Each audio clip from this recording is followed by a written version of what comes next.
afternoon, everyone, and welcome each and every one of you. Good afternoon, Bakshi sir. Thank you for joining. Can we check our audios before we go?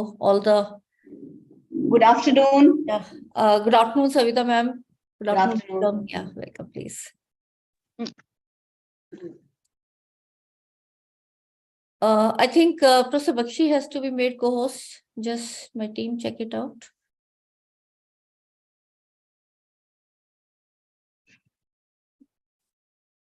I think, sir, now you are co-host. Please check. Yes. Good afternoon, everybody. Namaskar, sir. Namaskar. Let us also check others who have joined. Dr. Nivedita has joined.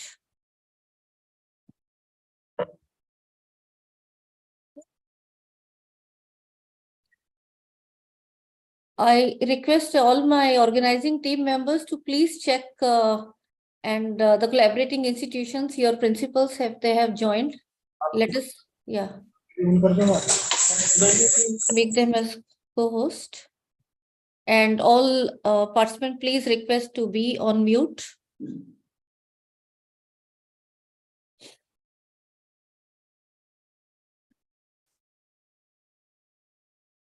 Professor J.K. Saroha, has he joined? You are on. Yes, madam. Okay. Good afternoon, sir. Welcome. So you are on audio. Right? We just wanted to check. Thank you. Welcome. Professor Nivedita, I think she has. Ma'am, she is joining in a minute. She is joining. Okay. Professor Jaswinder Singh, he is on way, I think. But I just talked to him, so he will be joining within few minutes. Not sure. Professor Vedprakash sir will be joining late. He's in a different time zone, so he will be around joining at 6:30.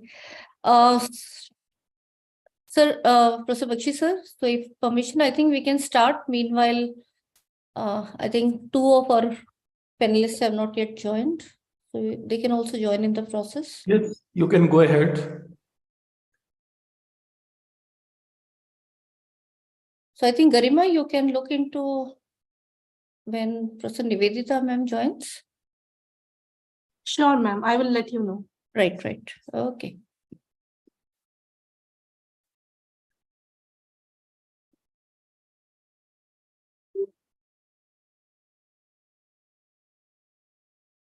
Yes, ma'am. Our principal, Professor Nivita Malik, has joined.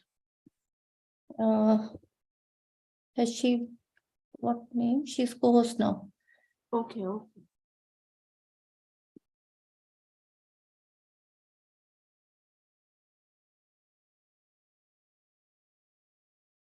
Good afternoon and welcome, ma'am. Professor Nivedita Malik, ma'am.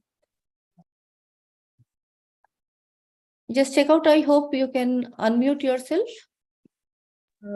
Okay. Thank you, ma'am. Thank you. Thank you, ma'am, please. So I think Professor Jaswinder Singh will be joining within few minutes. And before he does that, let us start on time. So let me just share my screen to get started.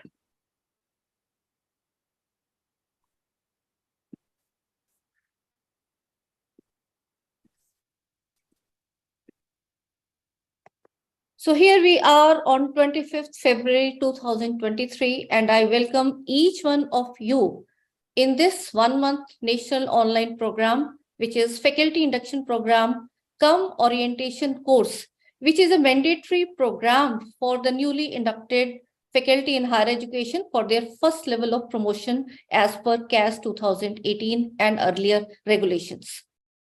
Beginning today will be going till 27th March 2023 through an intensive online program. There will be online live sessions from 3:30 p.m. to 7:30 p.m. And I welcome each one of you with a bouquet of flower, although virtual. I welcome each one of you. I welcome on behalf of Guru Angad Dev Teaching Learning Center, GAD-TLC head. That's how I think it is more popular now. It is the center of Ministry of Education, Government of India, under Pandit Madan Mohan Malviya National Mission on Teachers and Teaching Scheme. So I welcome you on behalf of Ministry of Education, Government of India as well. Located at my own premier institution, Shri Guru Tegh Bahadur Khalsa College, a constituent college of University of Delhi, I welcome you on behalf of University of Delhi and my college, STTP Khalsa College. And we are seeking blessings from Guru Angad Dev Ji, the second on the 10 Sikh Gurus. So we seek his blessings in all the occasions. And the scheme has been centrally named in the honor of Bharat Ratna Pandit Madan Mohan Malviya Ji. So taking their blessings, we move further. On behalf of GAD-TLC, in our core team, we have Padma Bhushan Trilochan Singh Ji, who is the chairman governing body, SCTB Khalsa College. We also have Professor Ved Prakash sir, who is mentor GAD-TLC, former chairman UGC. We have Professor Dr. A.K. Bakshi, former Vice Chancellor and founder Vice Chancellor of PDM University. Welcome you, sir. Professor K.V. Bhanumurthy, Professor N.K. Chadda, who are again distinguished core team member in GAD-TLC. Professor Jaswinder Singh, Director GAD-TLC and Principal SCTB Khalsa College. I welcome Professor Jaswinder Singh, sir, as well in this inaugural. I am your host along with me, Professor Sarita. We will be there to take this activity further. I am Vimal Rar. I also welcome our collaborating institutions. There are 4 colleges who are actively contributing and collaborating with us in this faculty induction program. I am thankful to each one of them. To begin with, I am thankful to Lakshmi Bai College, University of Delhi, Professor Dr. Pratyush Vatsala, Principal Lakshmi Bai College, University of Delhi, and her organizing team, Pracheta Bakshi, Akanksha Dojania, Pratyashu Sahu, Avdesh Yadav, Prem Prakash Meena, JP Tiwari, to name a few. I am also thankful to Raghunath Girls Postgraduate College, which is affiliated to Chaudhary Charan Singh University, Meerut. The leader there, Professor Nivedita Kumari. Thank you, ma'am, and welcome in this inaugural event. She is the principal, Raghunath Girls PG College, Meerut, and her team of organizing committee, Dr. Garima Malik, Dr. Geeta Rani, Mrs. Upasana Devi, and others. I also welcome the team of Janta Vedic College, Badauth, again affiliated to Chaudhary Charan Singh University, Meerut, and their leader, Professor Jaikumar Saroha, is the principal, Janta Vedic College, Badauth, UP. Welcome, sir. Namaste. Thank you for such a short time. I think within one day you have collaborated with us, and thank you so much. And here again, I will be putting the names of the organizing committee, and out of this, Dr. Shyam Kishore again has been very active. Dr. Shyam Kishore, Dr. Pratap Chaudhary, Dr. Rajesh Gupta, Dr. Rakshashmi Nigam. I am also highly thankful to Daulat Ram College, University of Delhi, for collaborating with us, especially the dynamic leader, Professor Savita Roy, who is the principal of this esteemed institution, which is also a constituent college of University of Delhi, and her team of bright academician, Professor Sarita Nanda, Professor Padmashri Mudgal, Professor Suranjita Roy, Professor Kavita Sharma, Professor Neetu Khosla, and others. And in GAD-TLC organizing team, this has truly become a national center, I will say. We are having team from across the country, and in event to event, we keep on having them as per their availability. So in this particular event, my own dear colleague from Zakir Hussain College, Professor Sarita Pasti, she will be the overall co-coordinator with me. And others, we have Dr. Arun Julka from Maharaja Agri Singh College, Professor Sujain Varghese from St. John's College, Agra, Professor Ravinder Kaur from Deen Dayal Upadhyay College, DU, Dr. Sonia Ratnani from Ramjas College, DU. Can I request to please look into muting the, yeah, thank you. Dr. Sonia Ratnani from Ramjas College, Dr. Narendrajit Kaur from Kanya Mahavidyalaya, Jalandhar, Dr. Urvashi Kuhad from Ramlal Anand College, DU, Dr. Minakshi Pahuja from LSR College, DU, Dr. Rachan Sareen from my own college, SCTB Khalsa College, Dr. Rupa Gupta from Srimati Radha Devi Goyanka College for Women, Akola, Maharashtra, Dr. Mamta from Swami Ramanand Tirth Mahavidyalaya, Amboja Gai. And yes, we will be adding perhaps a few more as we go further, and many others who will be helping us in the evaluation and many other activities. And to name, yes, there will be so many resource persons who will be joining. And special welcome goes to all the participants. Many of them are newly recruited. My heartiest congratulations to all of you. And those who are ad hoc, I am giving you advance congratulations. Very soon you will be getting permanent in our system. And this is from across the country. So there are guest and contractual as per the different norms of various state government and central government. So I welcome each one of you in this 1 month online faculty induction program cum orientation program. And welcome each one of you with a bouquet of flower. Let us pray to God to start with this virtual lamp lightning.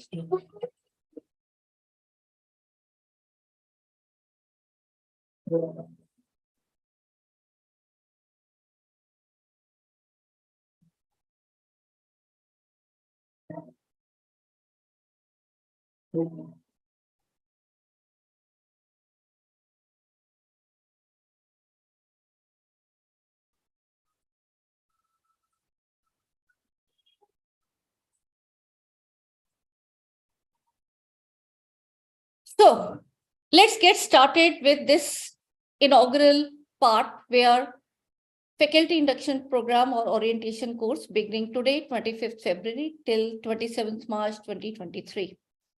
And as per the huge demand and request coming me till now, we are extending the registration till Monday morning. And that's how we have planned our course. Today's session will be available on YouTube. It is being YouTube live. And I'll request my team to share the YouTube link with all the colleagues who want to share with their other fellow colleagues. They can do that.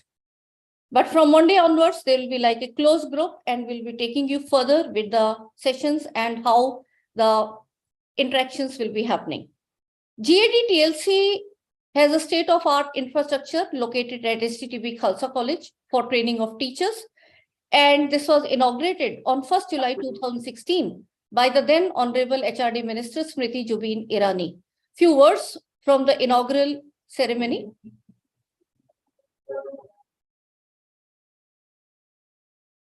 आज मैं विशेष रूप से बधाई देती हूँ professor Bakshi को, विमल जी को, जिन्होंने बहुत मेहनत करके इस सेंटर को जीवित रूप में आपके सामने प्रस्तुत किया। ये एक टीचर की ललक उसके उत्साह का उदाहरण है कि भारत सरकार ने दिसंबर 2014 को माननीय प्रधानमंत्री जी के हाथों पंडित मदन मोहन मालवीय नेशनल मिशन को राष्ट्र के सामने प्रस्तुत किया। लेकिन उसमें हमने एक शर्त रखी कि जो भी इस प्रोजेक्ट से जुड़े वो स्वयं एक अनोखा टीचिंग लर्निंग का प्रस्ताव लेकर आए और उस प्रस्ताव में जो अनोखा हो अथवा वो प्रस्ताव अगर शिक्षकों के माध्यम से आए तो विशेष रूप से हमारा सहयोग ऐसे प्रोत्साहित शिक्षकों को जो दूरगामी परिणाम देख सकते हैं, ऐसे शिक्षकों को समर्थन करने का हमारा प्रयास रहेगा।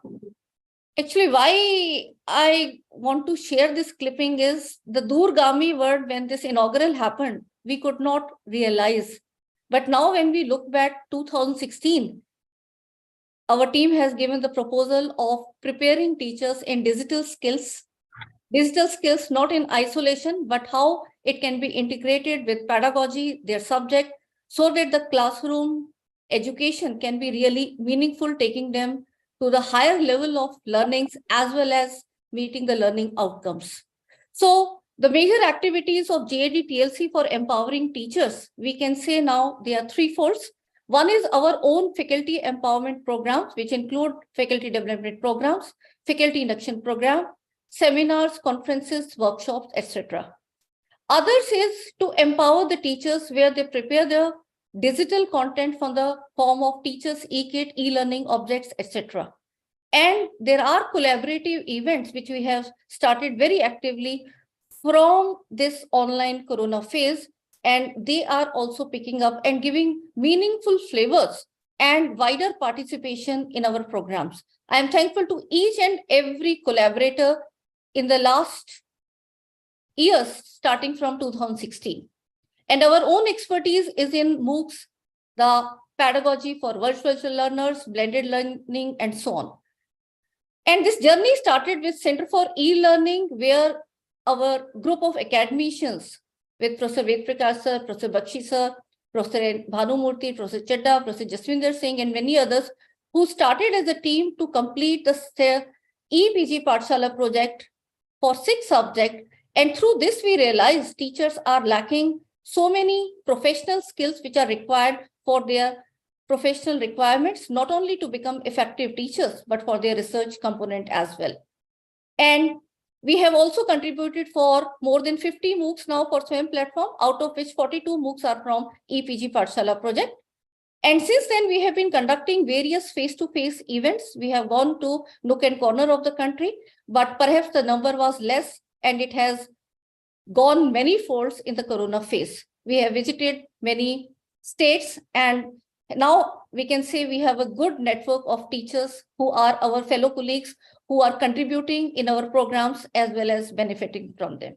But since 1st April 2020, we have gone online due to the corona pandemic, but then we realized and we learned the proper way of conducting these faculty development programs, faculty induction program, and the very innovative way of flexible approach to the teachers is what is our contribution to the system.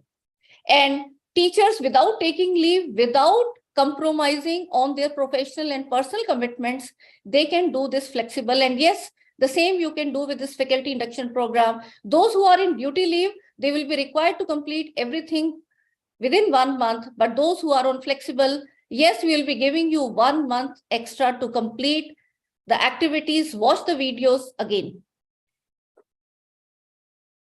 So since then, we have been conducting various webinars, FDPs, FIPs online, and this Teachers e-kit, where thousands of teachers are now contributing for empowering other teachers, is my concept, which is Teachers e-kit 2.0. This will be one of the project activities which will be taking in this FIP as well.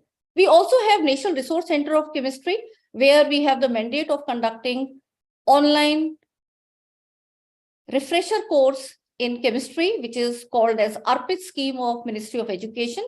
And since 2018 to 20, we have conducted this again on a record number that out of the 42 subjects across the country, our chemistry content has been appreciated in terms of quality and quantity.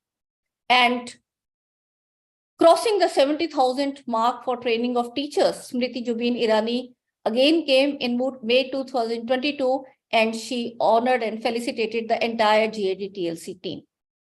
And this is the number, how it goes. Till last month, we have 78,955 participants who have participated in various programs.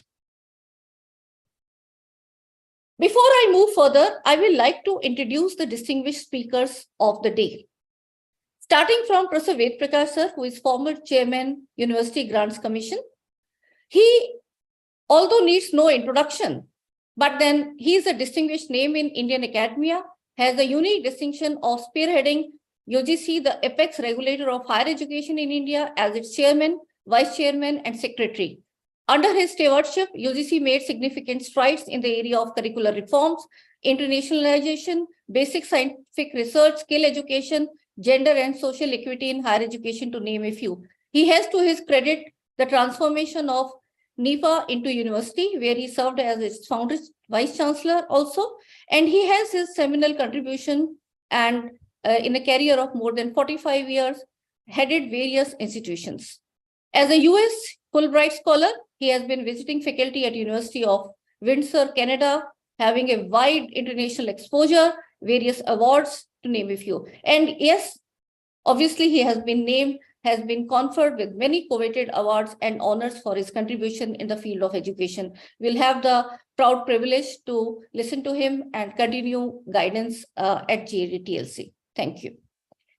Next, I would like to introduce Professor A.K. Bakshi, who is founding Vice Chancellor, PDM University, former Vice Chancellor, UP RTOU, Allahabad, Executive Director, TEC, Mauritius, former Head and Chair Professor, Department of Chemistry, University of Delhi, and Chairman, National Resource Center of Chemistry and GAD-TLC. Sir held the prestigious Sir Shankar Lal Chair of Chair of Chemistry as professor in the University of Delhi for more than 2 decades. A double gold medalist and record breaker and PhD of Delhi University. He is the author or co-author of more than 180 research and education articles, 51 e-books, 63 e-modules, etc. He was felicitated 2 times for his distinctive and outstanding contribution to education by the former President of India, Dr. APJ Abdul Kalam, recipient of several awards and academic honors. He is, I think, a name to reckon in higher education, and we are so blessed you give us constant guidance and so many lectures. I think in last 2 years, you must have given more than 400 lectures, if I am wrong. One of the first persons from the universities in India to have been selected as the member scientist of the 3rd Indian research expedition to Antarctica in 1994, and when it was built as India's permanent base, Dakshin Gangotri. So thank you, sir, for joining and your continuous guidance to us. Next, I would like to introduce Professor Pratyush Vatsala, ma'am. She is the principal, Lakshmi Bai College, University of Delhi. Professor Pratyush Vatsala has had a long teaching career span of more than 3 decades, and she had graced Lakshmi Bai College with her zeal for academic, administrative, infrastructural, institutional, and social work contribution since 2015. And she has a number of publications to her credit in various national, international journals and books as well. She has edited and contributed to many books, included an e-book published by Oxford. She has been in panel with Delhi Doordarshan for different discourses. Her areas of interest varies from Indian politics to education, administration, and human rights to value development in youth.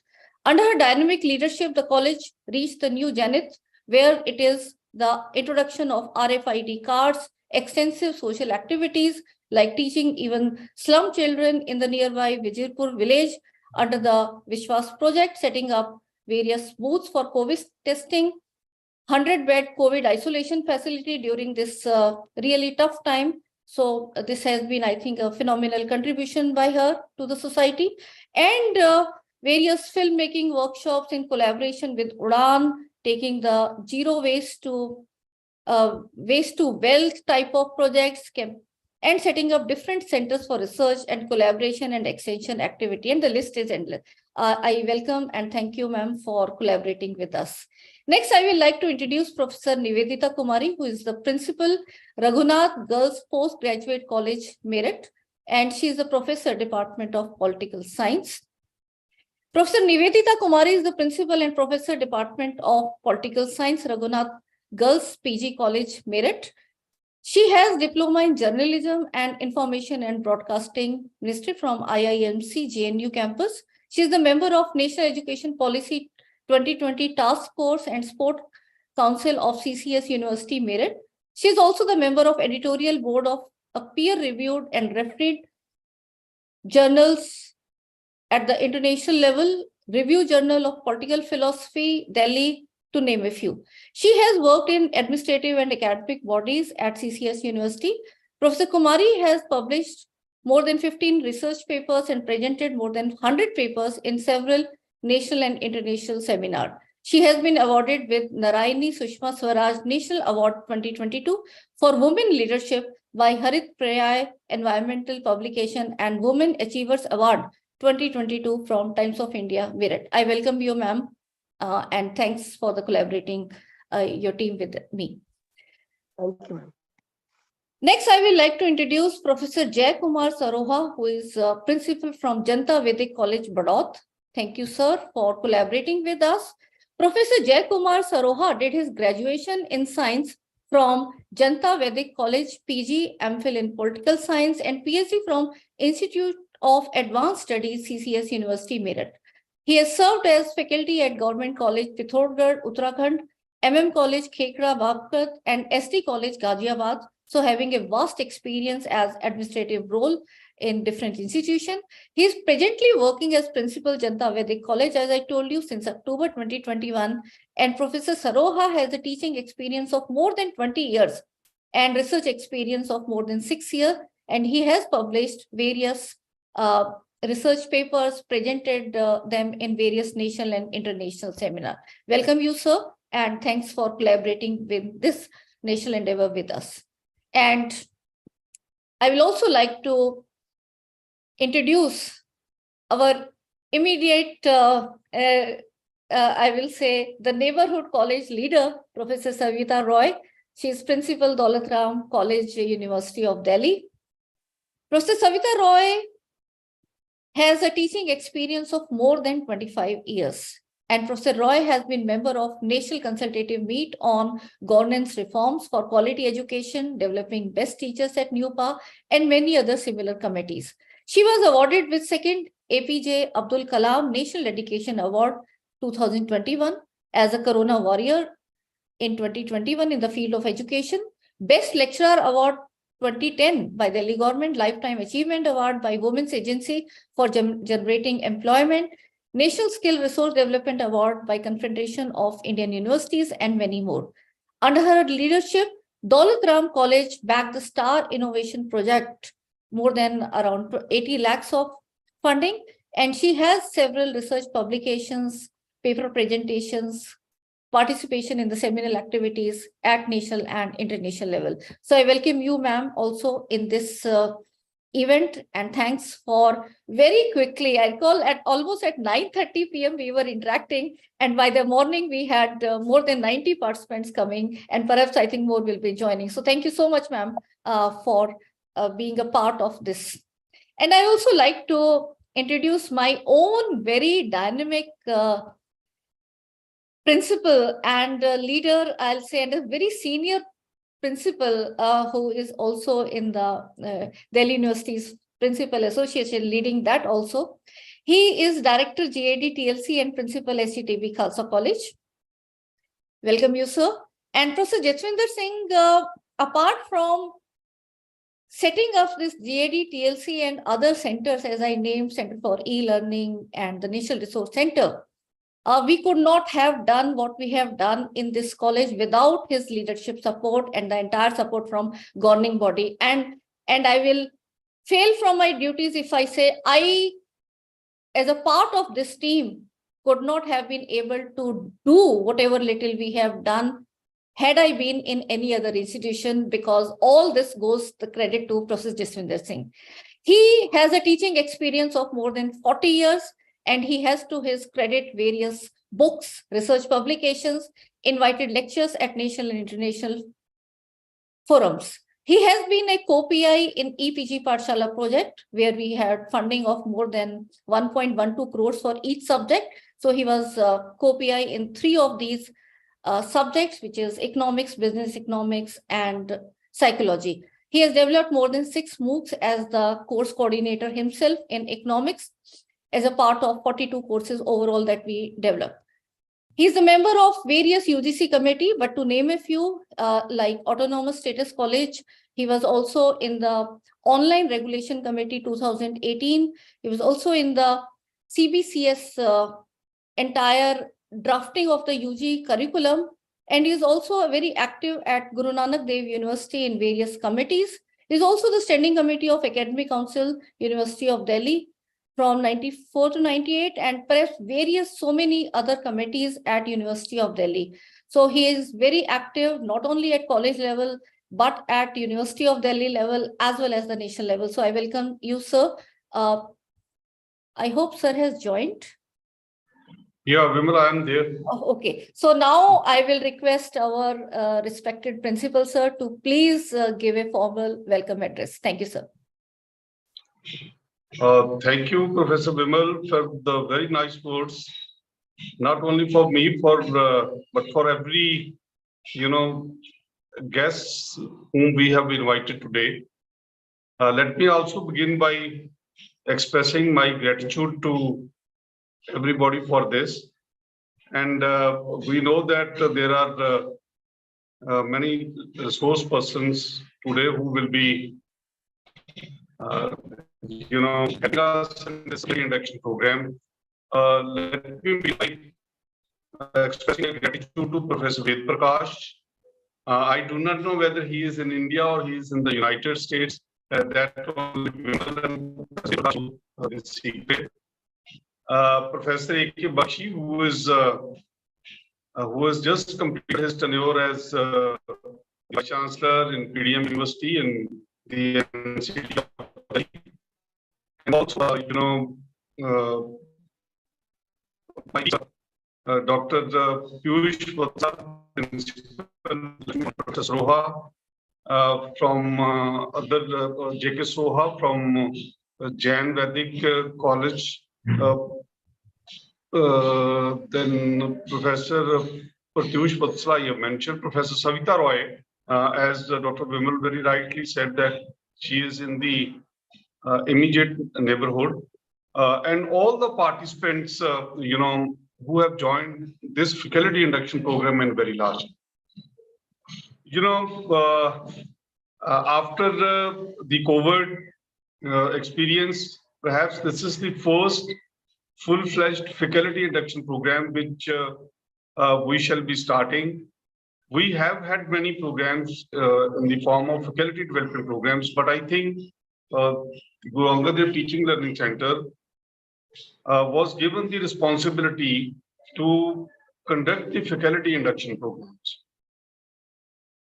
We have been listening to Professor Ved Prakash, who has been mentoring us and also who has been, training the teachers along with us and trying to help the teaching community all over the nation during the pandemic time.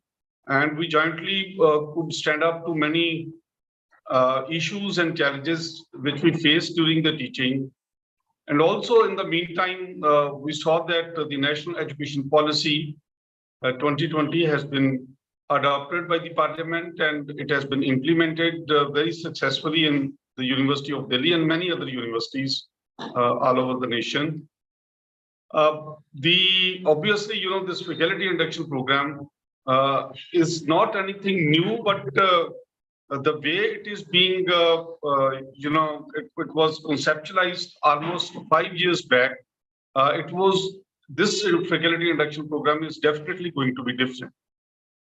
We know that there are many academic staff colleges managed by the University Grants Commission, and also there are many training institutes in institutions like IITs, Indian Institutes of Science, IIMs, where the teachers go for specific training and they come, with certain knowledge in those programs.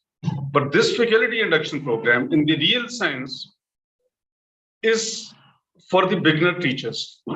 Why? Because higher education in India is the only field where perhaps we do not give any training to the teachers. They complete their basic qualification of masters and they appear for the NET, or they complete the PhD or MPhil, and maybe they get the exemption. They do publish a lot, but it is quite possible that the nuances of teaching which are required by a teacher to be there in the classroom, those things and the challenges which new age teachers face, the new entrants may not be conversant with all those challenges. We have seen the new education programs which are coming up in the form of skill courses, in the form of restructuring of our existing courses, and also by building a chain within the core component of our basic courses, and also opening up many elective choices to the students. Our task, the task of the teacher, is perhaps becoming more and more difficult, but it can be made much easier than earlier times if we slightly orient the teachers to handle the class. There are various ICT tools which we shall be discussing during this entire month, especially the ICT tools, but along much more important than merely the tools is that how to generate the interest of the teachers in the teaching profession. You know, the new education policy has emphasized that the higher education institutions, they will be required to do research and teaching both. There can be teaching intensive higher education institutions, or there can be research intensive technical higher education institutions. There are, the boundaries between different disciplines: technical education, general education, social sciences, health science, life sciences. These boundaries are just getting demolished, and the students are being offered choices. So therefore, our institutions, they not merely have to build up the infrastructure, they also have to orient them in a way that they meet the aspirations of the teachers. So it is with this objective that we will find during the course of our interactions with all the participants that we shall be also discussing the role of the university system.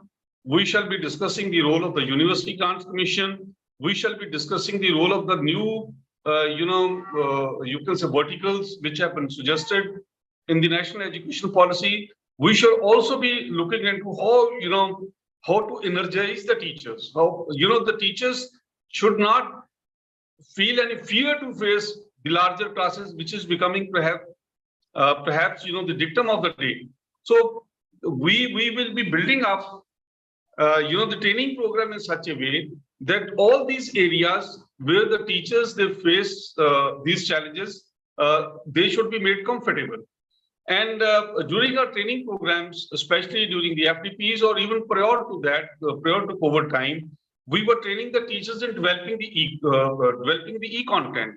We trained them how to develop their own kits, how to empower ourselves as teachers, and then give wider choices to the students. It is becoming more of a kind of a flipped teaching, in the sense that partially the teachers are uploading their lectures, they are giving them the written material or the video recorded lectures, and also, the challenge is to, initiate the discussions in our regular classes. So therefore, it is so important that we should be trained in this, and also we should be clear about what choices we are going to have. Nowadays, the teachers are very competent. They go abroad, they acquire the PhDs there, and also many of them, they wish to come back to our own country. And especially the University Grants Commission has opened up the higher education system to the foreign universities. Many of them have expressed, or they have initiated the process of setting up either the standalone institutions or in collaboration with the Indian partners.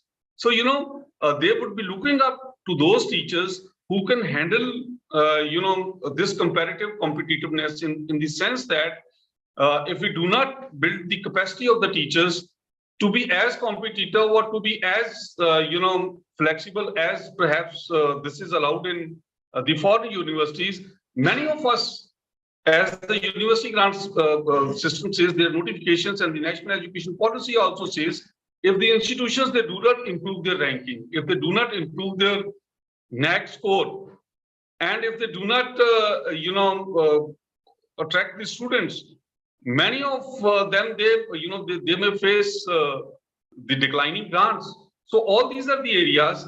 I think if at this stage, the teachers are given the entire scenario, what is their career path, how they can handle the challenges which they will face professionally, both in terms of teaching and also in terms of building their research career, and also at the same time participating in a very, very creative way in their own institutions. It is not that the teachers, an institution is known by the teachers, an institution is known by the students which it produces.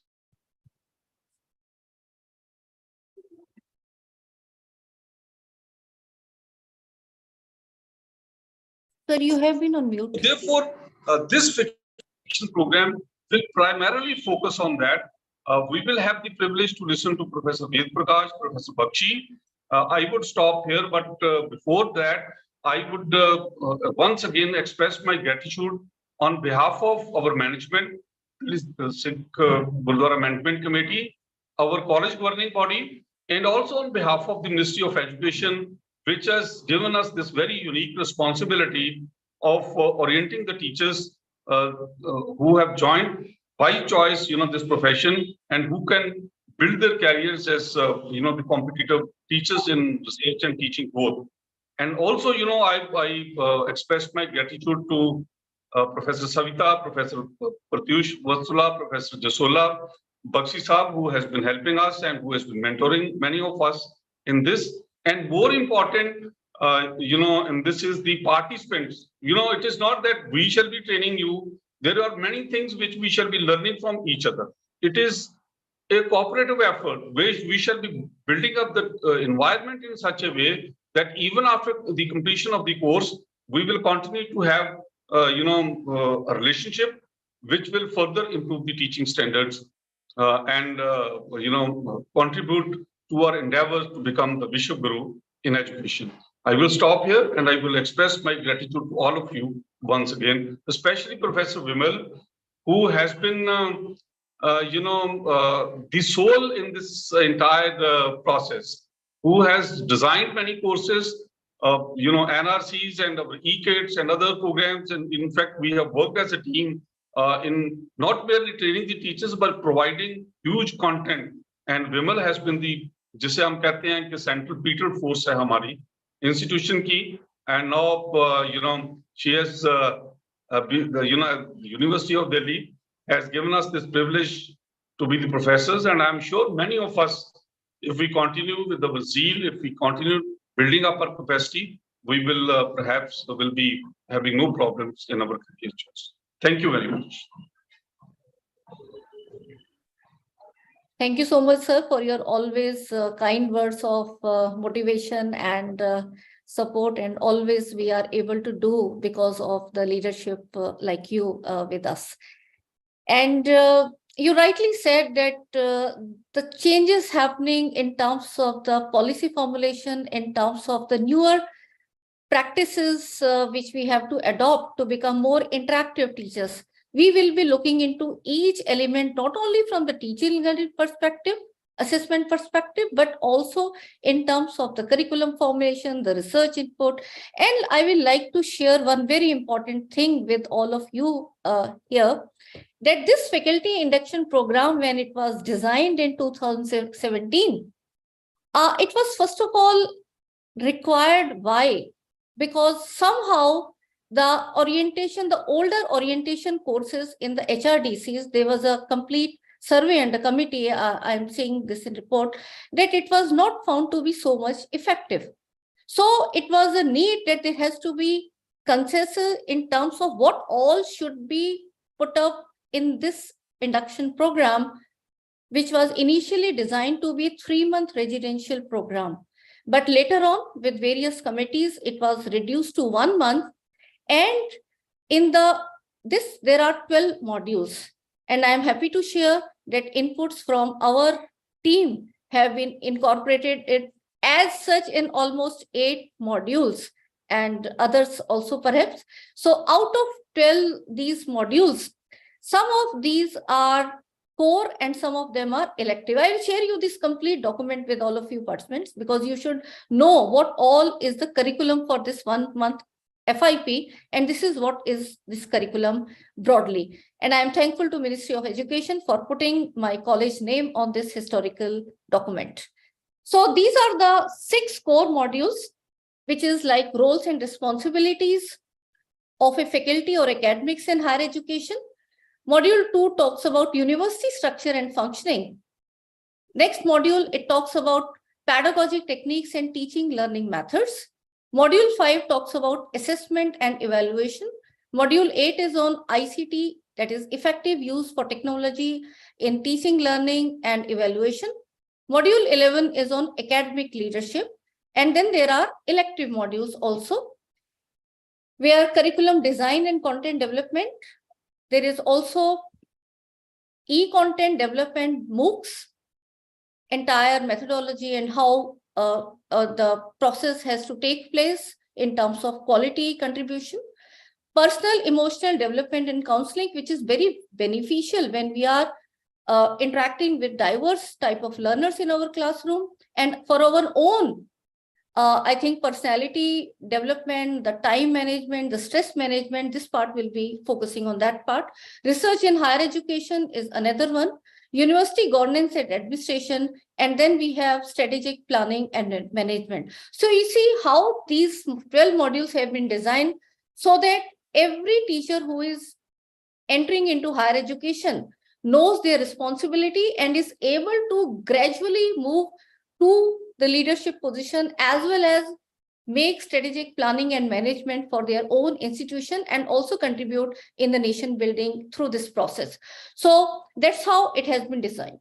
And now I will request Professor A.K. Bakshi sir to please give, I'll say, some inaugural remarks because we have designed this in such a way that we'll be having the keynote address by him. But in this keynote address, that will be slightly later, but I will request her to share a few thoughts right at this moment and how we have conceptualized and taken this. His keynote address will be on empowering teachers for challenges in higher education in the India in the 21st century. So that will be actually setting up the pace and motivating all of you who are there as participants, and rather us also, because whenever we listen to sir's lecture, it is the motivation that we get and we keep on going. So over to you, sir, please. Thank you very much, Vimal, for your very kind words of introduction. And good afternoon, everybody. Esteemed dignitaries present on the occasion, including Professor Jaswinder Singh, Principal SGTB Khalsa College, Professor Pratyush Vatsala, Principal Lakshmi Bai College, Professor Nivedita Kumari, Principal Raghunath Girls PG College, Meerut, Professor J.K. Saroha, Principal Janta Vedic College, Barot, Professor Savita Roy, Principal Dolatram College, Professor Vimal Rar, Joint Director Guru Angad Dev Teaching Learning Center and Project Head, and Professor Sarita Pasi, members of the organizing team, and last but not the least, dear participants from all over the country.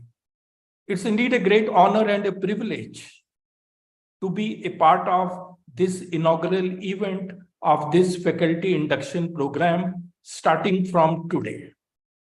I'm very happy to note that the response to this faculty induction program has been tremendous, and many institutions have come forward to collaborate with us. So that speaks about the image GAD-TLC enjoys in the education sector. As you all know, GAD-TLC has been created under Pandit Madan Mohan Malviya National Mission on Teachers and Teaching. This is a scheme of the central government. And the main aim of this scheme is to empower teachers and their teaching. Because the thinking is that the quality of an education system cannot exceed the quality of its teachers. So if we want to enhance the quality of education, we must raise the competence level of our teachers. And that is what this center has been doing. And this faculty induction program is also to be viewed from that perspective. Although many of you are very young and new to this profession, but your goals remain very high. You want to do exceedingly well in this profession. And I would say that the future of the country depends on you, because it is said that the future of the country is built in the classroom, where your role becomes very, very important. So this program will basically empower you as to how to face the various challenges which the education sector faces at present. See, what I feel is the goals of education have always been the same. And the three major goals of any education are to produce good human being, a responsible citizen, and a competent professional. These have always been the aims. But as times have changed, the needs have changed. Education sector has changed considerably. Corona pandemic has changed the society. New education policy has come. Industrial Revolution 4 and Industrial Revolution 5 are coming. So because of this, the society's needs are changing. And please remember that education is relevant only when it is able to serve the needs of the changing society. So this program will basically equip you on all these fronts, how you should change so that you are able to deliver quality education to the students. Please remember, education is not the learning of the facts. It is the training of the mind to think. And that is what you all should aim at. But now the question comes, what all you would need to do? So, of course, I will discuss all these things in my keynote address. But broadly speaking, three things in education system are very important. One is, what do we teach? That is the curriculum. Second is, how do we teach? That is the teaching pedagogy. And the third is, how do we assess our students? So on all these three fronts, considerable changes have occurred. Knowledge is growing very, very fast. So we need to revise our curriculum more frequently, make it modern. Skills are required. So our curriculum should be skill-based and industry-led. So how to do that? This could be one challenge. Our syllabi are still outdated. We need to make them modern. If we do not do that, what will happen? We will not be able to take lead in research. We will become only followers and may not become leaders. So we need to improve on that front. Then teaching learning also has to change. We still follow the original talk and chalk teacher-centric method. That's not the thing we should do now, because our education system, our teaching learning generally focuses on examination, rote learning, and scoring high marks. That's not education, no.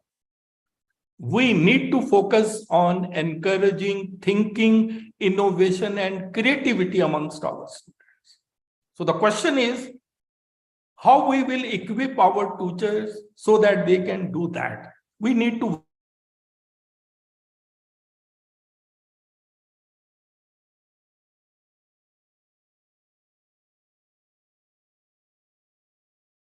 assessment drives learning.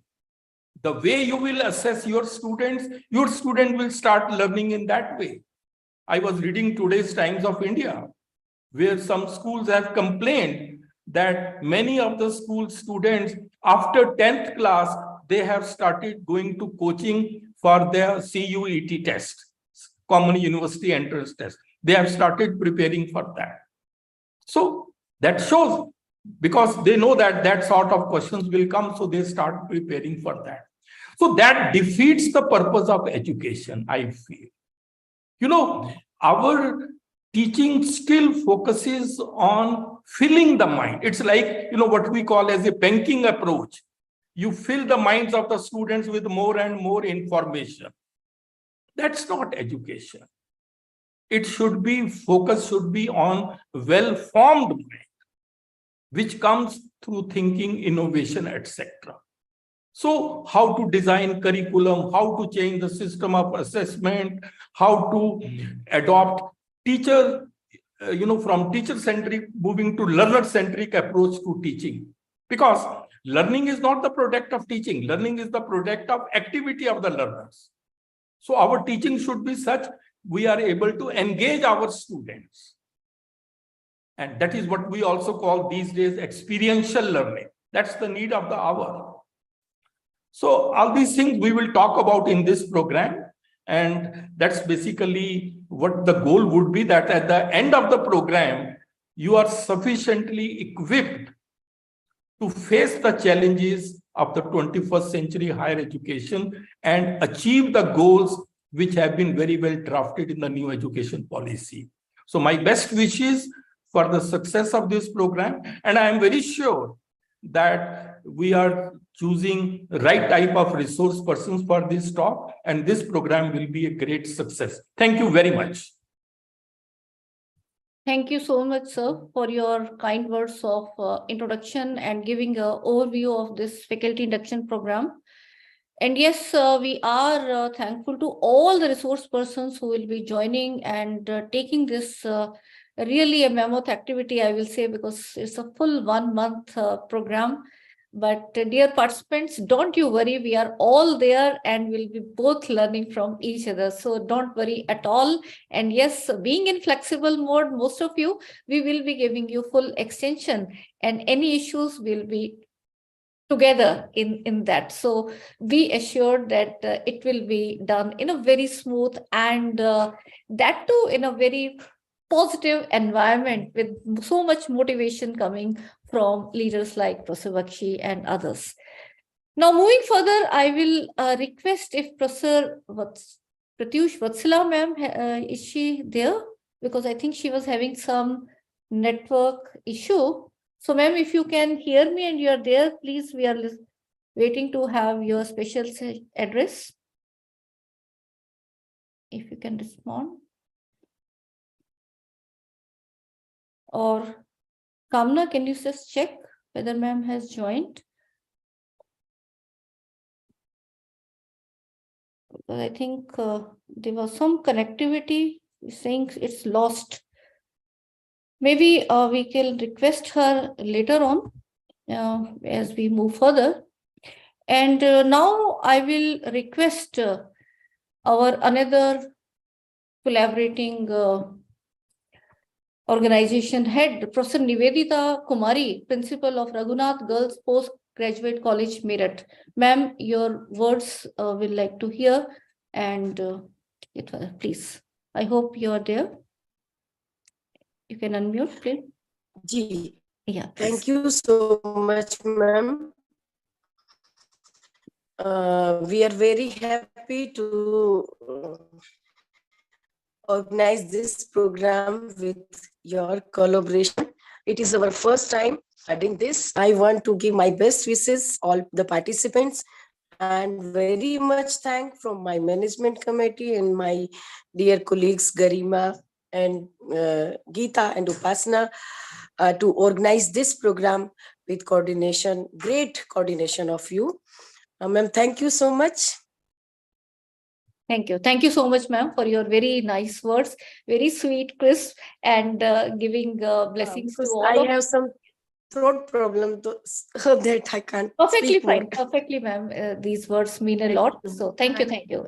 Anyhow, your entire team and you are with us, so we will be interacting further. Thank you. Sure. Thank you so much, ma'am.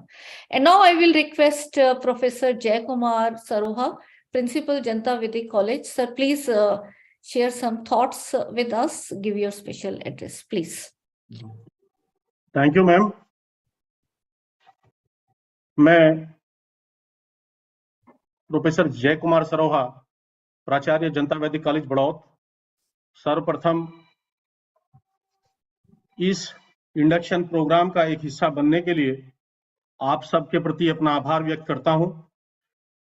विशेष रूप से मैं professor A.K. Bakshi साहब और professor विमल राह जी को विशेष रूप से धन्यवाद करना चाहता हूं कि इन्होंने बिल्कुल लास्ट मोमेंट में हमें इस प्रोग्राम का हिस्सा बनाकर हमें जो गौरवान्वित किया है, हमारे पार्टिसिपेंट्स को एक मौका दिया है, उसके लिए मैं हृदय से आप सबके प्रति अपना आभार व्यक्त करता हूं। मैम, जनता वैदिक कॉलेज बड़ौत एक एग्रीकल्चर एजुकेशन देने वाला एक बहुत ही पुराना इंस्टीट्यूशन है। 1917 में इस इंस्टीट्यूशन की फाउंडेशन रखी गई कुछ उस क्षेत्र के किसानों के द्वारा, और 1917 से ये लगातार शिक्षा के क्षेत्र में अपने विद्यार्थियों को शिक्षित करने का कार्य कर रहा है। इस महाविद्यालय में लगभग 4000 स्टूडेंट फिलहाल शिक्षा प्राप्त कर रहे हैं। सभी विभागों में पीजी कक्षाएं जो है चलाई जा रही हैं। उत्तर प्रदेश, पश्चिमी उत्तर प्रदेश का ये सबसे बड़ा कॉलेज है। हमारे कॉलेज की वैदिक culture, agriculture and sports strength है।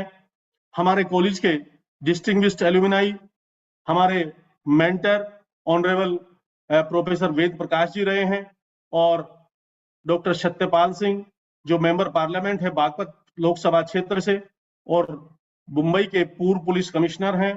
वो पहले शिक्षा मंत्री, शिक्षा राज्य मंत्री भी रहे हैं, वो भी हमारे डिस्टिंग्विश्ड एलुमनाई हैं। इस महाविद्यालय में बिहार, हिमाचल प्रदेश, दिल्ली, जम्मू कश्मीर, राजस्थान, हरियाणा और दूर दूर से विद्यार्थी शिक्षा प्राप्त करने के लिए आते हैं। ग्रामीण परिवेश में शिक्षा के विस्तार को देने का कार्य यह मात्र एक संस्थान करता है।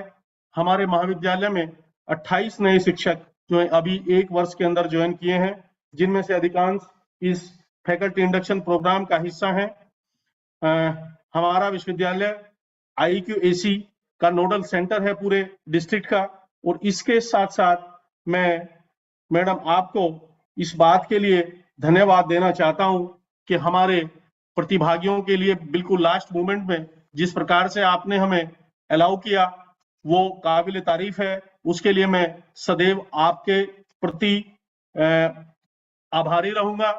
मैं इस फैकल्टी इंडक्शन प्रोग्राम के द्वारा अपने सभी प्रतिभागियों से उम्मीद करता हूं कि उनको इस फैकल्टी इंडक्शन प्रोग्राम में बहुत कुछ सीखने को मिलेगा। खासकर जो हमारे न्यूली रिक्रूटेड टीचर्स हैं, उनकी कोई फॉर्मल ट्रेनिंग जनरली नहीं होती, वो कोई औपचारिक जो है प्रशिक्षण प्राप्त नहीं करते। उनके लिए ये फैकल्टी इंडक्शन प्रोग्राम शिक्षा के क्षेत्र में आने वाले चैलेंजेस को फेस करने के लिए बहुत मददगार साबित होगा। मैं उम्मीद करता हूं कि इस फैकल्टी इंडक्शन डेवलपमेंट प्रोग्राम को पूरा करने के बाद उनका एक अलग ही प्रकार का व्यक्तित्व निखर के सामने आएगा, जो शिक्षा के जगत में बहुत तेजी से हो रहे परिवर्तनों को फेस करने के लिए, उनको एड्रेस करने के लिए, उनके लिए बहुत ही दिशा निर्देशन का काम करेगा। मैं उन सभी प्रतिभागियों के उज्जवल भविष्य की कामना करता हूं। मैं ईश्वर से प्रार्थना करता हूं कि वे जिस क्षेत्र में रहें अपने इस संस्थान का और इस देश का नाम रोशन करें। मैडम, मैं आपके प्रति अपना पुनः आभार व्यक्त करता हूं। आपने हमें इस फैकल्टी इंडक्शन प्रोग्राम का हिस्सा बनाया। बहुत बहुत धन्यवाद। Thank you. बहुत बहुत धन्यवाद सरोहा सर, और धन्यवाद हमारी तरफ से है, आभार हमारी तरफ से है कि आपने अपने शिक्षकों को हमारे इस ग्रुप में जोड़ा। और हम चाहेंगे कि इस प्रोग्राम नहीं, इसके बाद भी अगर कुछ भी बहुत ज्यादा दूर भी नहीं है आपका, और किस तरह से गांव के जो बच्चे हैं अगर उन तक हम कुछ आपके भी इनपुट्स लेंगे, आपके शिक्षकों के भी इनपुट्स लेंगे, और ये एक बहुत मीनिंग ऐड करेगा हमारे प्रोग्राम में। बिकॉज हमारे जो अब हर क्लासरूम में अलग अलग बैकग्राउंड से बच्चे आते हैं, तो उनके जो चैलेंजेस हैं उनके क्या है, ये हम आपस में, और कुछ इंटरेक्टिव सेशन हम रखेंगे जिसमें हम आपसे भी रिक्वेस्ट करेंगे आप वहां पे रहें, और किस तरह से हम इन चीजों को आगे ले।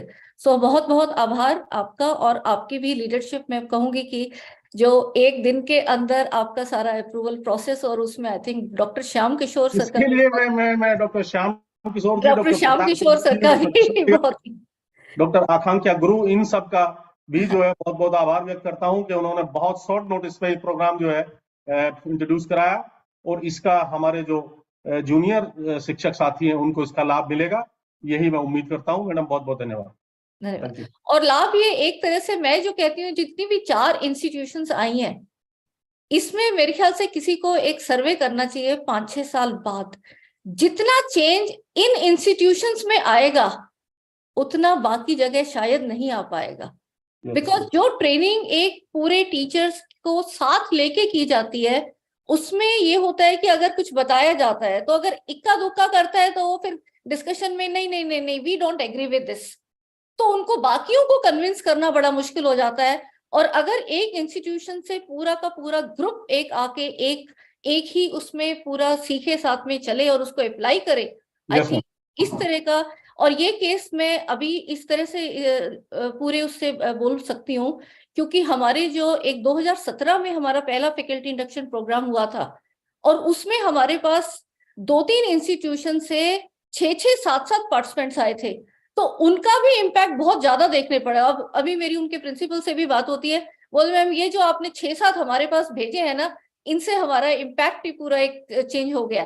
तो ये मैं really I think this is really commendable कि for all 4 principals and collaborating institution जिन्होंने ऑलमोस्ट मेजॉरिटी टीचर्स इस ग्रुप में भेज के, और मैं चाहूंगी कि किस तरह से उनकी भी कोई एक्टिविटी की जाए और उसको कंटिन्यूअस, चाहे वो टीचर्स ई किट का कंट्रीब्यूशन हो, तो जितना भी चेंज आ रहा है उसमें I think we can really implement the ideas that we talk about in ground reality, because हर क्लासरूम एक अलग चैलेंज है और उसको किस तरह से लिया जाएगा।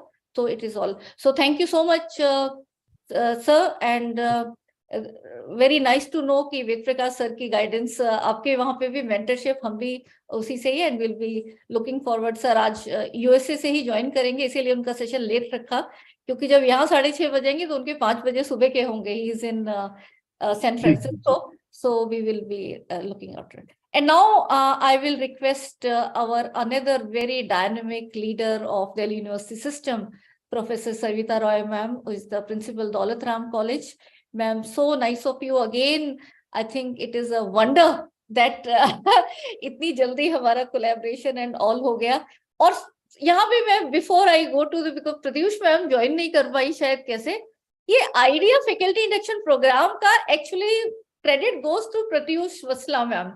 उन्होंने बोला कि मेरे इतने हो गए अपॉइंटमेंट्स, मैं ना इनका प्रमोशन करवाने के लिए, so there is a requirement कि उनके या तो परमानेंट होने के 4 साल के अंदर अंदर हो, या जिस दिन ये फैकल्टी इंडक्शन प्रोग्राम होगा उससे पहले वो प्रमोशन नहीं ले सकते।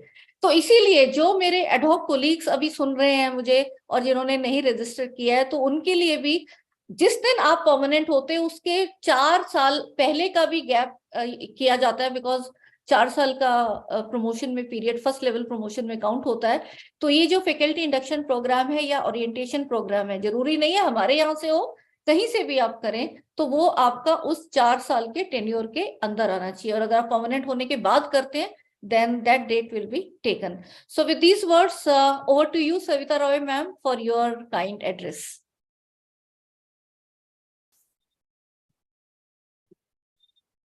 Thank you, Vimal.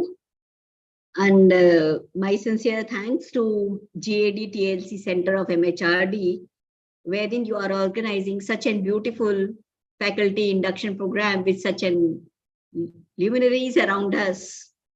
My sincere thanks to Professor Bakshi, who constantly, after so much of engagement, so much of busy schedule, he did not leave me, and I am really apologetic to him for not responding to him in the month of January or early February because of my other commitments. And once again, thank you very much, sir.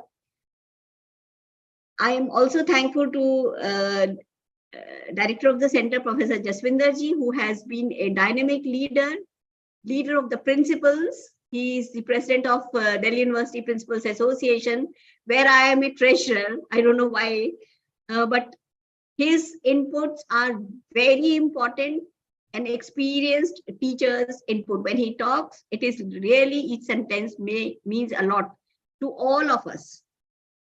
As a joint director of the center, you have been, Professor, are doing a commendable work, and I envy your energy the amount of work that you put in to take the center up is commendable. My most welcoming part of this is we have got nearly 300 teachers with us, and these teachers are the future of nation. मैं बहुत ज्यादा भाषण देने में बहुत विश्वास नहीं करती, लेकिन in the present scenario where the education is changing, we have got National Education Policy 2020, which most of us have implemented this year, and many of the state universities are now trying to implement, coupled with the entrance that we are taking for the Central University, the variety of students that are coming to us is immense. You have got large diversity in a classroom, which a teacher needs to address to, and for that, she needs to be equipped. As very rightly pointed out by Professor Bakshi also and Professor Jaswinder Singh, that when a teacher after her PhD or after qualifying NET enters into a class, she herself is a student. A senior student addressing a junior student.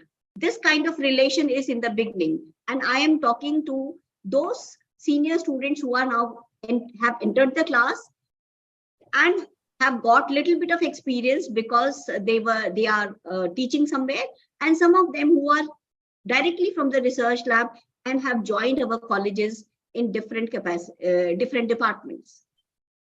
The teaching is a continuous process, and all of us have been listening to our seniors that a teacher needs to learn continuously to make lively classrooms. Also, we also know that we have to update ourselves continuously, upgrade ourselves. Whatever you are learning today, after 20 years, it will be totally obsolete. And the generation that we are in, like in the present, the generation in which I was, we had no computers. First time when I saw a computer, it was a big computer in the MSc classroom and was guarded by so many other things. And, we used to have a slots. There was a lecture. And I remember he told us, don't worry, when you will go to 2020, you will have computer on your wrist. So the day that day, it was a joke for us, but now it is a reality. And same situation will be after 20 years. So you don't have to even sit in front of a screen. AIs are so strong that probably just by a flip on your palm will be a laptop and a computer, and you can talk, give your lectures, design your classrooms. So the things are moving very, very fast. In such a fastly moving scenario, for the teachers, I don't want to preach any sermon, because generally when principal talks, teachers takes it that way. Today I'm going to tell you a very, very sweet story, which probably you must have heard, and draw the conclusion out of that story. That is my humble request to all of you. Listen to the story first.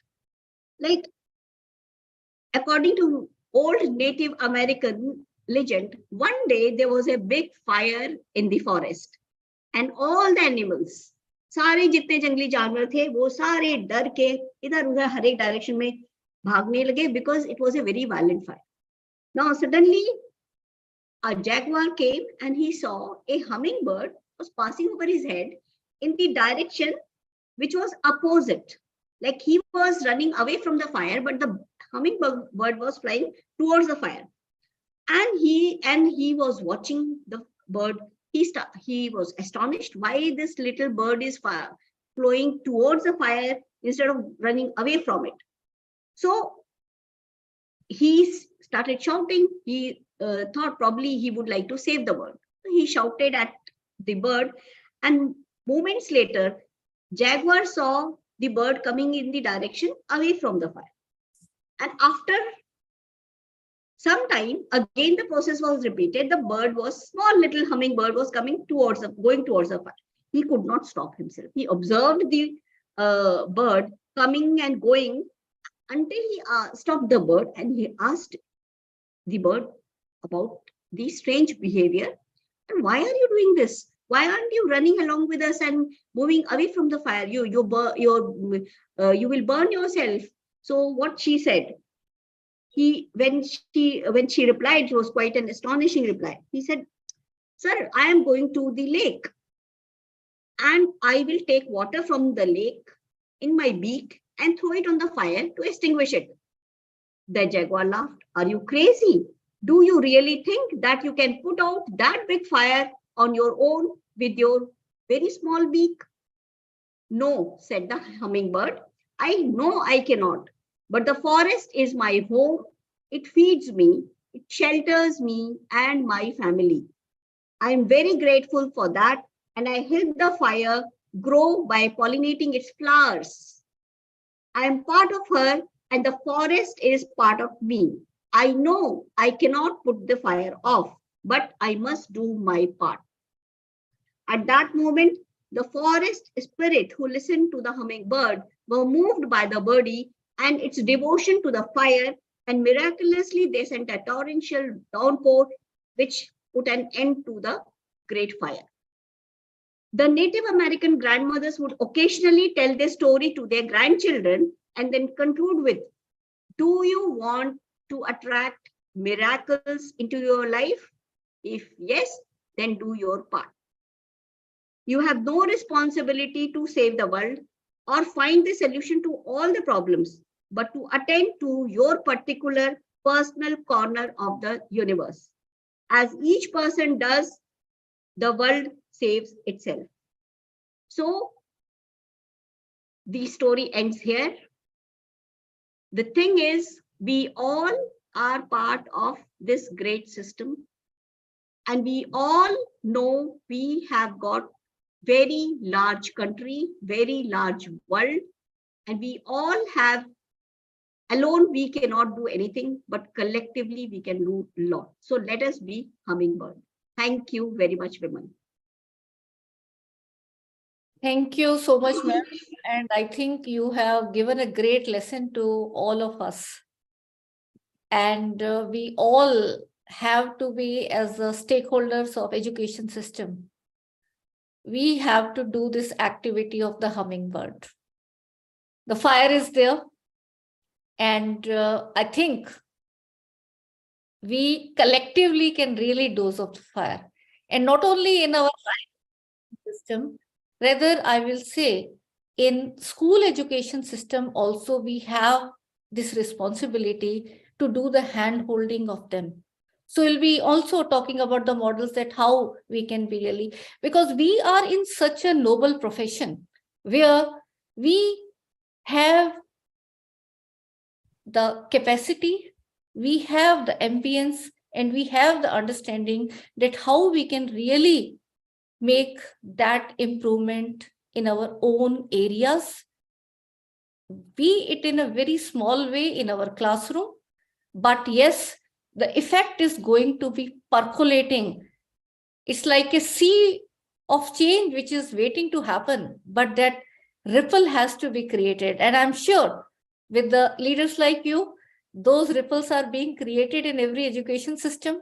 And yes, we are not only nurturing our students and completing our courses and all, but the greater vision is, as rightly said by Professor Bakshi, it is not only to make them as competent professional, but also good human beings and good Indian citizens. So are we really working around that?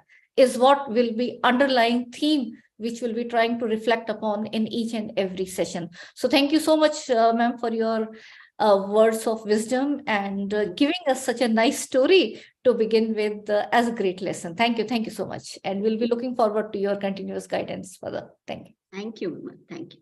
And now I will be requesting, we will be taking it as a continued inaugural part to say. And now I will request Professor Bakshi sir to be taking this session further, and he will be giving us the keynote address. And that is again very rightly themed, where we'll have the very, very motivational lecture by him, and it is going to motivate all of us. And that will be on empowering teachers, the way ahead in the 21st century higher education. So over to you, sir, please. Thank you, Vimal. And before I start my talk, let me share my screen.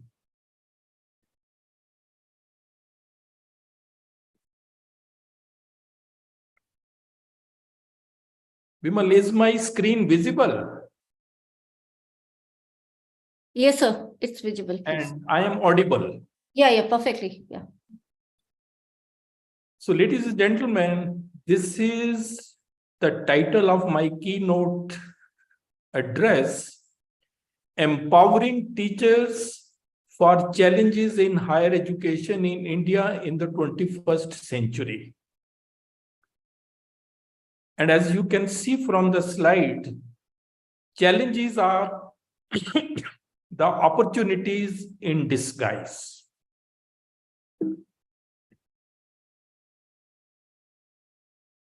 This is a motivational talk aimed at empowering higher education teachers to enable them to succeed and thrive in the 21st century. Believe you me, it can prove to be a game changer for you. This talk is based on my conceptualization and experience. And I think it will prepare you for life. The thinking behind the talk is, give a man a fish and you feed him for a day. Teach a man how to fish and you feed him for a lifetime. So that's basically the thinking behind this talk. Why I am focusing on empowering the teachers, as I already said, the quality of an education system can never exceed the quality of its teachers. So we need to empower teachers. And these empowered teachers in turn will empower students. So that's basically the whole thinking process. So we are basically empowering teachers to support student learning. You know, our greatest natural resource is the minds of our children. India is one of the youngest nations of the world. 50% of the population is less than 25 years. 65% population less than 35 years. So how can we use this advantage for our country's benefit and development? So we need to ready our children for future. And a great responsibility rests on your shoulders. Please remember, students may be 20% of our population, but then they are 100% of our future. And a child miseducated is a child lost. So we cannot afford to miseducate even a single child. So we have to be very, very careful. Now, coming to the talk, the traditional roles of a teacher in higher education are mainly three. To disseminate knowledge, that is teaching. To create knowledge, that is research and guide research, and then academic administration and management. And a teacher is expected to excel in all the three roles. See, what I feel is that if you want to be an outstanding teacher or a researcher, you should have a very sound and deep knowledge in your subject.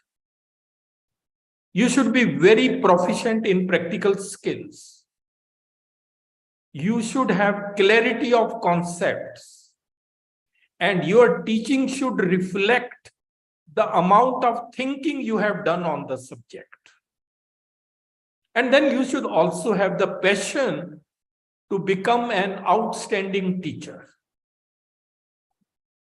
And if you want to be an outstanding researcher, you need to be an out-of-box thinker. You should have an analytical mind. You should be innovative and creative. And then 4 C's. 4 C's means curiosity, creativity, courage, and commitment. These are essential if you want to be an outstanding researcher. But you cannot become all this overnight. You have to really work hard. And then for both outstanding teacher as well as researcher, you should have excellent communication skills and presentation skills. How you present your ideas, how you speak, that basically manifests the way you think. So it should be very logical and systematic. And then please remember, no one will really take the pains to listen to your ideas until and unless your communication is effective and impressive. So this is very important. You should make efforts in this direction. And please remember, all the great speakers were bad speakers at first. So you just have to make efforts. Having said that, now I will come to what are going to be the challenges in the 21st century with respect to higher education. See, we are living in an information age where getting any information is just possible by a click of a mouse. But this age presents many challenges. This is an age of uncertainty with respect to jobs. You know, there is a Future of Jobs report published by the World Economic Forum in 2019, according to which 65% of the children entering primary school right now will be working in jobs that don't even exist right now. So we do not know in which jobs our students will be employed or placed. They may not be even existing now. Then this is also an age of artificial intelligence, an age where the artificial intelligence will equal the intelligence of the students by the time they finish their formal education. So if I can have machines with the same intelligence as you, then why do I need you? That could be a question in this century or in this age. You know, all these jobs which are repetitive, are of predictable nature, which require no critical thinking, which require no critical analysis, where there is no research base or no specialization, these jobs will be in danger due to artificial intelligence, automation, or robotics. These will take over these jobs. Already it is happening in many countries. So this is a hidden threat in this. And third is, this is also an age of mass education. You know, every country is focusing on increasing gross enrollment ratio. This is an age where more students over the next 30 years will graduate than since the beginning of the recorded history. And there are going to be very few traditional jobs, but many takers. Already you must have seen, for very few traditional jobs, so many applicants. So the trend is already coming. And this is going to become more and more tough competition in the years to come. So the challenge before you as a teacher is going to be what to teach, how to teach the child so that the child can succeed in a future that is so uncertain. So that's going to be a very, very big challenge. Second challenge is 21st century learning needs. It is said that in the 21st century, if you want to excel, you need two things. One is rigorous academic content. You should be very good in the subject. And second is 21st century skills. These two taken together constitute what is called as deeper learning. Deeper learning is basically an umbrella term for these skills and knowledge that our students must possess in order to succeed in the 21st century jobs, etc. Now, the question is, what are these 21st century skills? These are a set of abilities which students must possess if they want to excel. These are the fundamental skills which will be the deciding factor in this information age. And these skills come under three categories. One is the learning skills, critical thinking, creativity, collaboration, and communication. 4 C's come under this. Then literacy skills, information literacy, media literacy, and technology literacy. This you require. And the third is life skills, where comes flexibility, leadership, initiative, productivity, and social skills. So you can see it taken together. These are 12 skills which our students must possess. Now you may ask the question, why these skills have suddenly become so important? These have become important because you cannot have machines with these skills. You can't have a machine which is creative or which is critically thinking or which is having leadership quality. So all those individuals who have these skills, they will have an edge over the others. That is why these are very fundamental skills. Professionally, there are thousands of skills, but these are the fundamental skills which all of us must possess. Please remember, skill development continues to be a major concern in India. There is a need for skilled workforce, and that is increasing day by day. Although India has Ministry of Skill Development and Entrepreneurship, but despite that, we have still these problems. And there is a report that there is going to be a shortfall of over 4 million high-skilled workers in the world by 2024. So this is going to be a big problem in the years to come. That's why, universities have started skill enhancement courses, value-added courses, and others because of all these problems. And that is also not without any reason that many companies now hire people without degrees, provided they have the skill sets. Google, Starbucks, EY, IBM, all of them are recruiting people even without degrees, provided they have these skill sets. And one more, even the concept of success is changing now. In the 21st century, the concept of success has changed.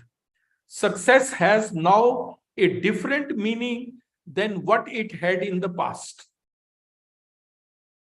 It is said that successful people in the 21st century, they will create their own jobs rather than working in the traditional job market.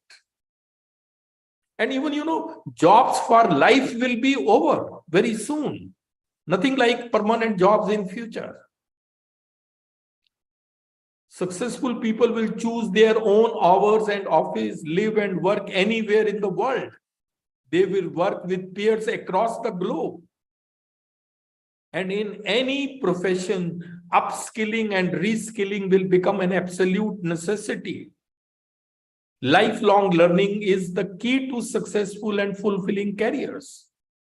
With one skill set, you cannot continue to remain in the same job for years and years. That won't be happening now. You will have to upskill and reskill. And then, successful people will change with what they are working on to keep up with their interests and abilities. They will outsource the things they don't like doing now. It's already happening. Do you know that in many countries, now the concept of kitchen is going on? People don't. They say, we don't want to spend time on that. Some people have that views. And then they will enjoy earning potential that is not capped by a salary figure. Nothing like increment or like that. Any amount they can earn. So all these changes are happening in the society. So if you want to excel, you need to become competent. And for that, what I have said is that the quality education in the 21st century will focus on these three things: knowledge, disciplinary knowledge, interdisciplinary knowledge, and practical knowledge. Then 21st century skills, about which I just mentioned. And the third is values, attitude, traits, disposition. That means your personality. So these three things taken together will constitute quality education in the 21st century. See, when we were students, the focus was mainly on knowledge. We never talked about these skills and personality development. Everybody thought that everybody has some personality. So there was not much focus on personality development. But now this has become very, very essential. Therefore, higher educational institutions must have conducive learning environment for achieving all this, and adequate infrastructure also. And these three things, see, this is very important slide. Knowledge, skills, and personality. These three things taken together constitute competence. So competence will be determined by these three, not by merely knowledge. That is why, these days, people talk about competency-based education. And they also talk about competency-based assessment.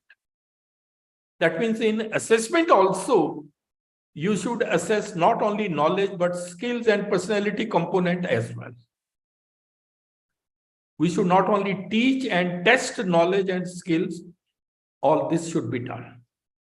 So what I really mean to say is your goal should be to acquire competence, not only for yourself, but also for your students.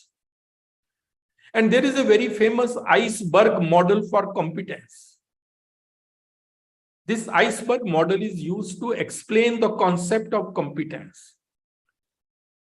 Just as in iceberg, 1/9 of its volume is above water. So knowledge and skills of a person are known to everybody. But what is hidden, what is like the below the sea, is personality, which is unknown to others. And that you come to know only when you deal with the person. And sometimes personality becomes the deciding factor in any, profession. So knowledge, skills, and personality, these three things are required. There is a report that 87% of all people fail. Note down, this is very important. 87% of all people fail not because of capability, but because of their personality. And the worst part is that they don't know that their personality is coming in the way of their failure. Because, personality development is often neglected in India. So this is another point which I wanted to mention. Another challenge in higher education is need of creative and innovative minds in India. I feel from my vast experience that there is a crisis of innovation and creativity in Indian education system. Look at the fact. I come from the discipline of chemistry. No Indian scientist working in India has been ever able to get a Nobel Prize in chemistry. And in sciences, no Nobel Prize for an Indian scientist after 1930, when C.V. Raman got it. And it's basically because of his discovery of Raman effect that we celebrate National Science Day, which is coming on 28th February. After that, no Indian scientist has got. It's already more than 90 years. These people did get Nobel Prize, but then they were non-resident Indians. Even Amartya Sen got Nobel Prize in 1998, but he was mainly working abroad. Even Abhijit Banerjee, who got Nobel Prize in 2019, is an American citizen. Please remember, Nobel Prize is not a lifetime achievement award. If you want to excel in research at that level, you need many things, but these three are very important. You need enormous amount of creativity and open-mindedness, which is missing in our students. Willingness to collaborate. You know, we teach our students from very beginning competition. So they compete with each other. They are not being trained for collaboration with each other. So that is another drawback. And then we need perseverance and resilience. We want sometimes immediate gains. I remember in chemistry, one person who got Nobel Prize, I think about 2 years back, he was 97-year-old. So you can see, these are the things we require and where we are. And it's also because of our research that we are not able to make a mark in world university rankings. There is a decline. It's mainly because of our poor quality research programs. Let me tell you one thing. There are always some peaks of excellence here and there. But whether those peaks of excellence are because of the system or in spite of the system, that's a big question. So this is what I mean, that one of the main reasons for the poor world ranking is poor quality of our research programs. As a matter of fact, in sciences, best students sometimes do not come to research. After 12th, either they will go to medicine or they will go to engineering.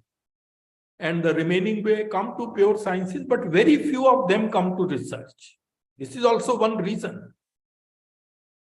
So why do we lack in quality research? One may ask the question.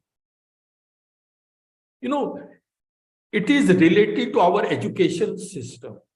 So there is some fundamental flaw in our education system. Just watch this video, 2-minute video, but this is an eye-opener.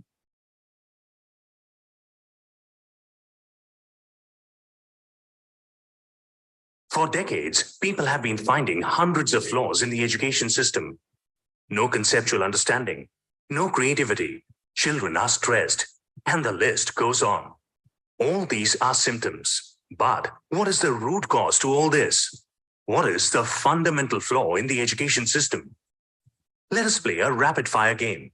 You have 1 second to answer every question. Let's start. First question, A4? Okay, no more questions. Did you think apple first? 98% of people are most likely to think so, because that was what we were told in our kindergarten. Imagine that this was done differently. Say we had asked you for all the words starting with A, ant, ace, April, apt. Different answers would have popped out of everyone's head. Do you see where the problem is? Before children start going to school, every child is unique. Every child thinks different. But the education system makes every child think the same. This is the fundamental flaw in the education system. Why did this start? During the Industrial Revolution in the 18th century, the education system was designed to make children ready to work in factories. The factories did not require people to think, but to only work like robots. So, the education system stripped children of their freedom to think and destroyed their true potential. The same education system continues even today. Only the industries have changed.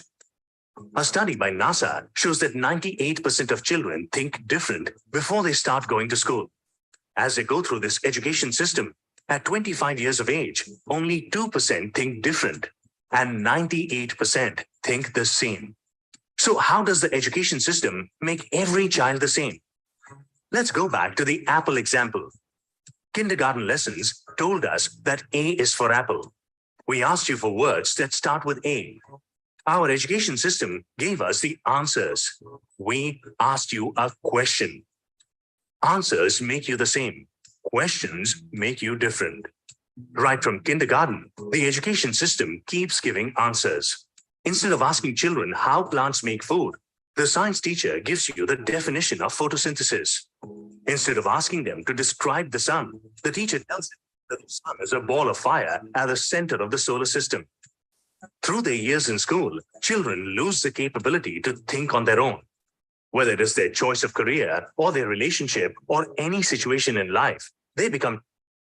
So you can see how our education system stripped the children of their ability to think on their own. And that's why we are in that stage. Our education system is outdated and does not encourage thinking, innovation, and creativity amongst students. And please remember, without creativity, there can be no progress, and we would be forever repeating the same pattern. Creativity, as a matter of fact, is as important as literacy. You know, Albert Einstein once said, "I have no special talent. I am only passionately curious." And curiosity is the mother of creativity. Curiosity means you start questioning the answers given to you. Another challenge in higher education is need to enhance the quality of higher education in India. You know, ensuring quality higher education is one of the most important things we can do for future generations. Please remember, education is relevant only when it is able to serve the needs of the changing society. And in education, as I mentioned earlier, three things are very important. What do we teach? How do we teach? And how do we assess our students? And on all the three fronts, we need to change a lot. Curriculum. Curriculum is basically the total learning experience. You know, knowledge in all disciplines is growing very, very fast. So fast that the doubling time of the growth of knowledge has shrunk considerably. There was a time when knowledge was doubling in 150 years. Now, this time has come down to almost 73 days. So you can very well imagine how soon our knowledge is getting outdated. In any discipline, what we know is merely a drop, and what we do not know is an ocean. That is why the new education policy says our syllabi should be light so that there is more time for thinking, but it should be modern because of the growth of knowledge. We need to have skill-based and industry-led curriculum. You know, it is said now that the future belongs to those who learn more skills and combine them in creative ways. But then the question is, are our teachers equipped to teach skills? They need to be equipped accordingly to meet all these challenges. You know, in India, as it is said, there is a mismatch between education and employment. There are many young people who have taken degrees from very leading institutions, but they are underemployed or unemployed. Because, corporate campus and college campus, they are becoming two different worlds altogether, and they are drifting apart. They are not connected. They don't understand each other. We keep on teaching what we are teaching. They need different, what we, what our students acquire and what the corporate world requires, there is a big gap in that. That's why the problem is. So there is a need to make youth self-reliant through skill-based education, industry-ready professionals we need. And then, in our other subjects, generally our syllabi are outdated, and they increase the gap between what is learned and what should be learned. This affects the quality of research also. That is why, in many fields, we are just the followers and could not become leaders. And there is also a lack of coordination between school and higher education. So, these are small things, but they really affect the quality of education. Then in pedagogy, how do we teach? That's very important. We still teach by talk and chalk method. It is a teacher-centric approach, mainly a monologue method. Many complex concepts cannot be explained on the board. It presumes that all students learn in an identical fashion. Then you can't solve many problems in the class due to the paucity of time. Then it is slow and time-consuming. So these are the limitations. And then this method generally focuses on examination, rote learning, and scoring high marks. This is today's reality in every discipline. Nobody wants to learn concepts. They are more interested in getting 90+ marks.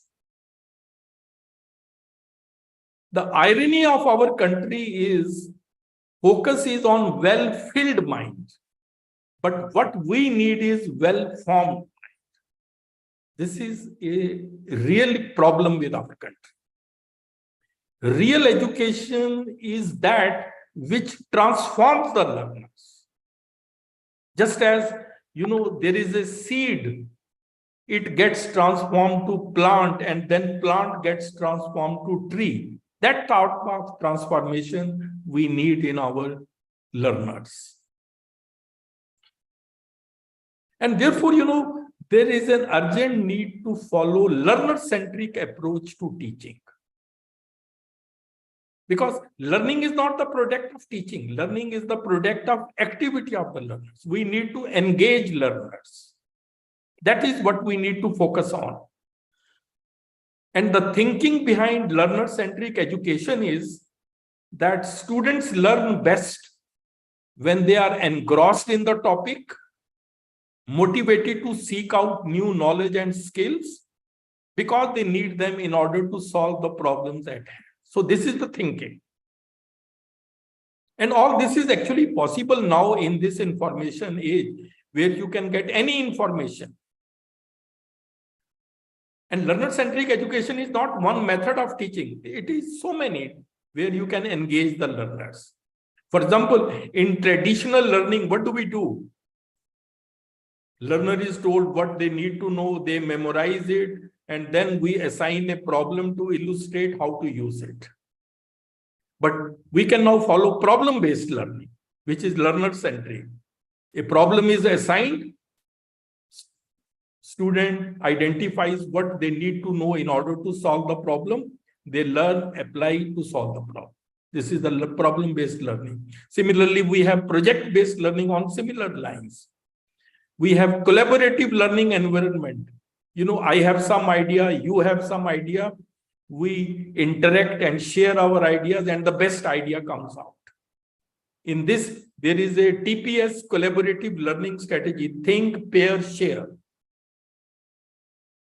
An individual is given a question, they think over it, come out with an idea, then that person is paired with another, the two. They listen to each other's ideas, share their ideas, create new ideas, and then a bigger group is formed. They listen to each other's ideas, share their ideas, and then create new ideas together.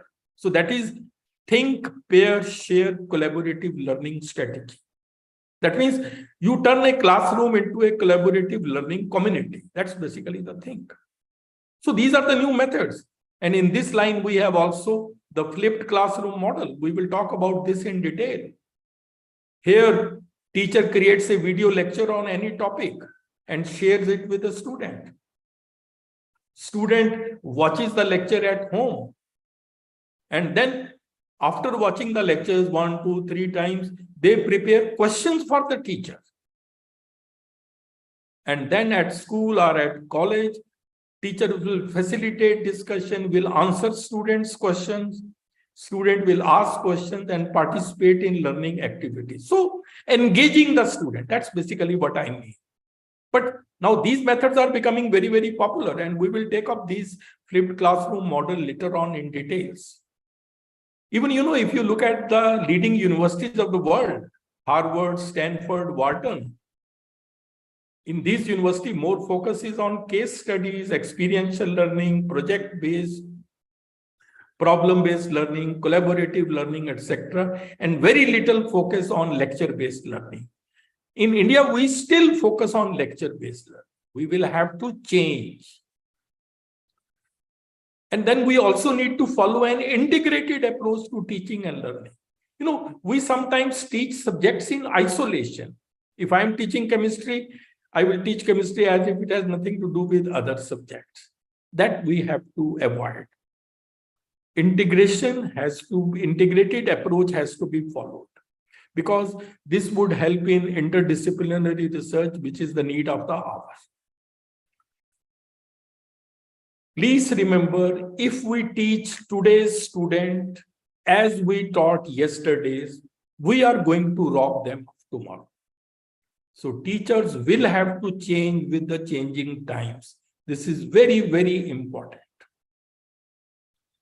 This was my article in Times of India's Education Times about creativity crisis in the Indian education system. This was about my article about flipped classroom model. Third is, how do we assess? We need to transform the culture of assessment. This is what new education policy also says, because assessment drives learning. So it can be a good way to enhance quality of education if we change the system of assessment. Our examination system, unfortunately, is rote-based, mainly about textbook content, testing facts, definition, procedures, etc. Anything coming from outside the textbook is branded out of syllabus or even protested. This is our system. Cognitive learning is a 6-level hierarchy. This is a revised Bloom's taxonomy. Any learning should take you from remembering up to creativity. That means from lower order thinking skill to higher order thinking skills. These are the 6 learning outcomes of cognitive learning. So our assessment should also test all the 6 levels. We generally test only the lower levels. That is why the problem is. Assessment process, therefore, needs to be made more scientific to encourage multiple skills of the students.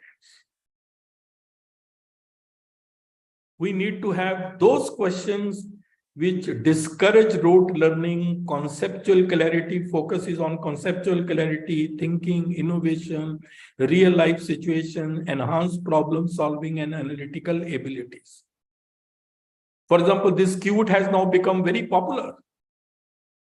So, but this is MCQ based questions, but there are some limitations of MCQs.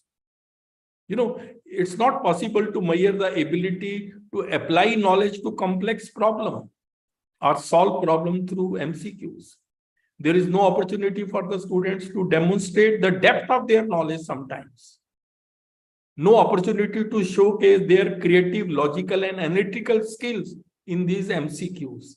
And there is no test of effective writing or oral skills. These are some of the limitations. So you can very well imagine that how things have to change.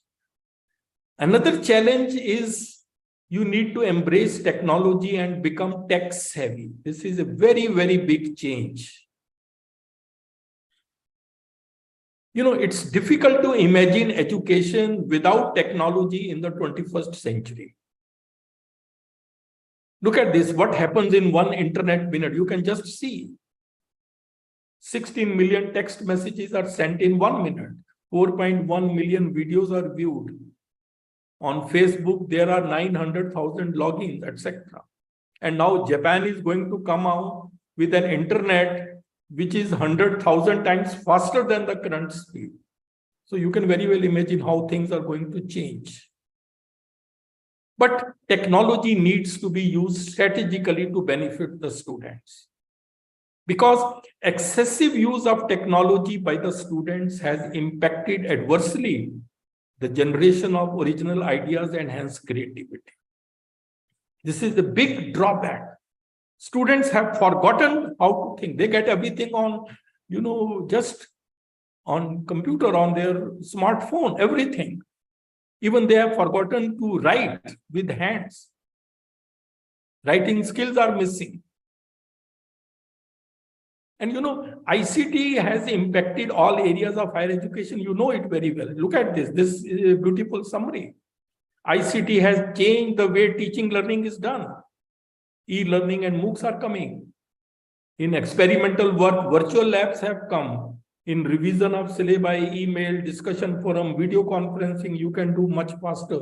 In research, electronic databases have come. In assessment, online examination is coming. National Testing Agency has been created, which conducts major exams online. In professional development, online professional, even this program is online. And then ICT empowered pedagogies have come. So ICT has changed the way education is imparted now. So you need to become tech savvy. This is what very, very important, a big challenge before all the teachers. And now even virtual universities are coming. National Digital University is going to come in India from this year. Things will totally change. National Digital Library is going to come. Another challenge is empowering teachers for education 4.0. No, India is entering an era of education 4.0, which is a total technology mediated education. Presently we are witnessing 4th industrial revolution. 3 are already over. One was based on steam, other on electricity, third on computing, and present is based on cyber physical system and artificial intelligence.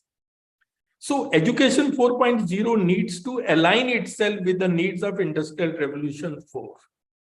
So workforce for Industrial Revolution 4 must come out of the education system. So education system needs to be aligned with the needs of Industrial Revolution. So this is a big, big challenge. I am giving you this talk to give you an overview of what all the challenges higher education sector is going to face. If we ignore them, facts don't cease to exist just because we ignore them. We will have to face those realities. These are going to be the technologies which will change the education scenario further. Artificial intelligence, robotics, virtual reality, Internet of Things, then augmented reality, data science, gamification, machine learning, they are going to change. And now people are talking about machine creativity even. Would machines ever be able to match the creative output of a talented human? This is now talk is going to be on that front also. There is a race between humans and machines. So this is how the education scenario will change. This is my article about how education 4.0 will work for coming generations. But please remember, technology will never replace great teachers. But technology in the hands of great teachers can be highly transformational. So embrace technology. But sometimes, people are so much after technology that they lose touch with their own subject. That's wrong. You need to know your subject very well and then become tech savvy. That combination can do wonders. This was my article in Times of India, technology won't replace teachers. So ladies and gentlemen, education in future is going to be an amalgamation of the transformations driven by Education 4.0, National Education Policy 2020, present pandemic still going on, emerging student needs and new technologies. And in the light of all that, roles of the teachers are going to change significantly. There are going to be the new roles of the teachers. You know, in the 21st century, you need to become tech-savvy teachers, proficient in ICT skills. Tomorrow, you will have to manage virtual classroom and discussion forum. Because if students are enrolled in e-learning or MOOCs, and if they have some queries, who will answer them? It is you. So you must know how to manage virtual classroom and discussion forum. You need to learn how to engage students by learner-centric pedagogies, as I mentioned. So teachers will now become mentors, coaches, rather than mere knowledge providers. Now, you know, in the 21st century, there are many sources of knowledge. There was a time when teacher used to be the only source of knowledge, but now times have changed. And then you should also be proficient in the development of e-content and MOOCs. We will discuss in this FIP how to develop e-content and MOOCs, but there it will be mentioned, you need to have excellent writing skills also if you want to develop MOOCs, etc. So these are going to be the new roles of a teacher in higher education. So a transformation of teachers is required. That is the need of the hour. A change of mindset is required. Generally, teachers think what I know is enough.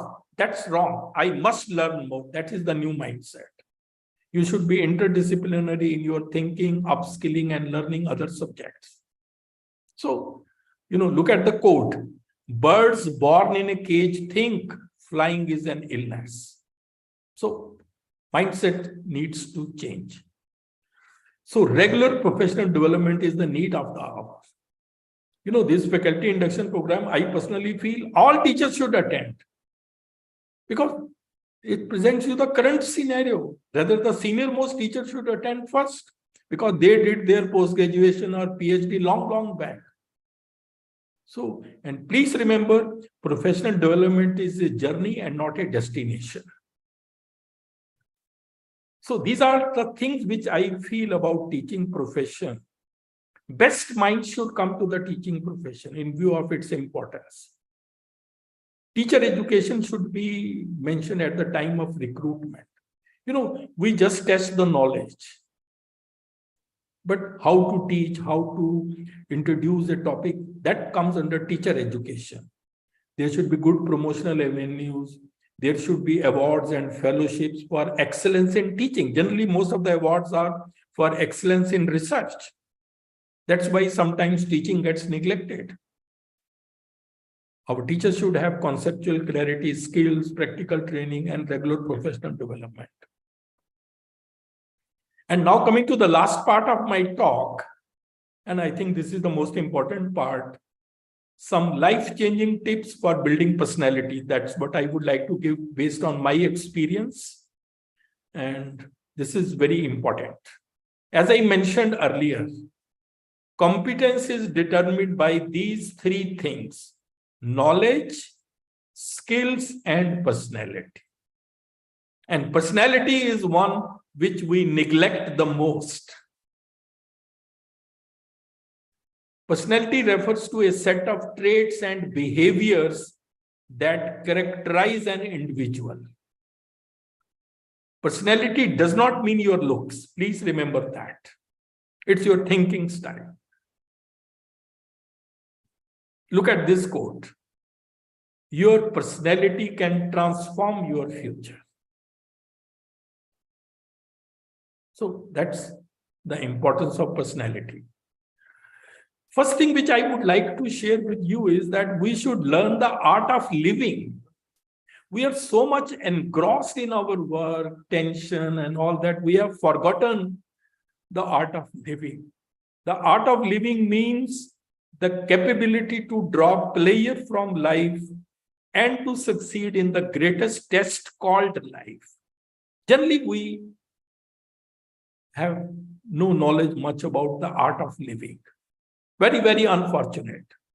You know, this is the World Happiness Report, where India ranks 136th in World Happiness Report. Just you can very well imagine. People are not very happy, stressed, always thinking they are, tension. So art of living can help us. And all the art of living lies in a fine mingling of letting go and holding on. Some things you let go and some things you hold on. That's a mixture of that. You don't find the happy life. Please remember, you have to make it happy. Please keep this thing in way. Nobody will give you a happy life on a platter. No, it's your attitude which is important. So first point which I want to say in this regard is be proactive in your life. If you are proactive, you focus on preparing. If you are reactive, you focus on repairing. Proactive people don't wait for the ship to come in, they swim out to it. That's basically the proactive approach. Then, these are the things which I also learned quite late in my life, but I'm sharing with you so that you don't have the problems. Decide your priorities in life. And then time management. Most important tip for you will be to manage your time. Please remember, today is the tomorrow you worried about yesterday. Don't forget that. Time management ultimately is life management. We never teach our students this. And they suffer in life sometimes because of this. So much time is wasted. Look at this quote. बंधी हैं हाथ पर सबके घड़ियां मगर पकड़ में किसी के एक लम्हा भी नहीं. The bad news is time flies. But the good news is you are the pilot. You can use it the way you want. This is very, very important. Look at how time has changed the people. Just look at this. This is a small video from Bollywood, but still it conveys a lot. Look at this. समय की धारा में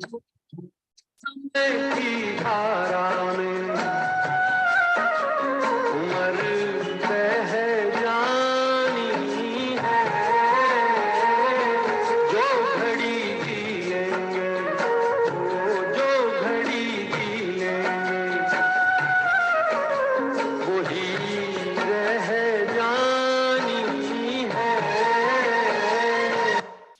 See how time changed these people, what they were and what they were at the end of their lives.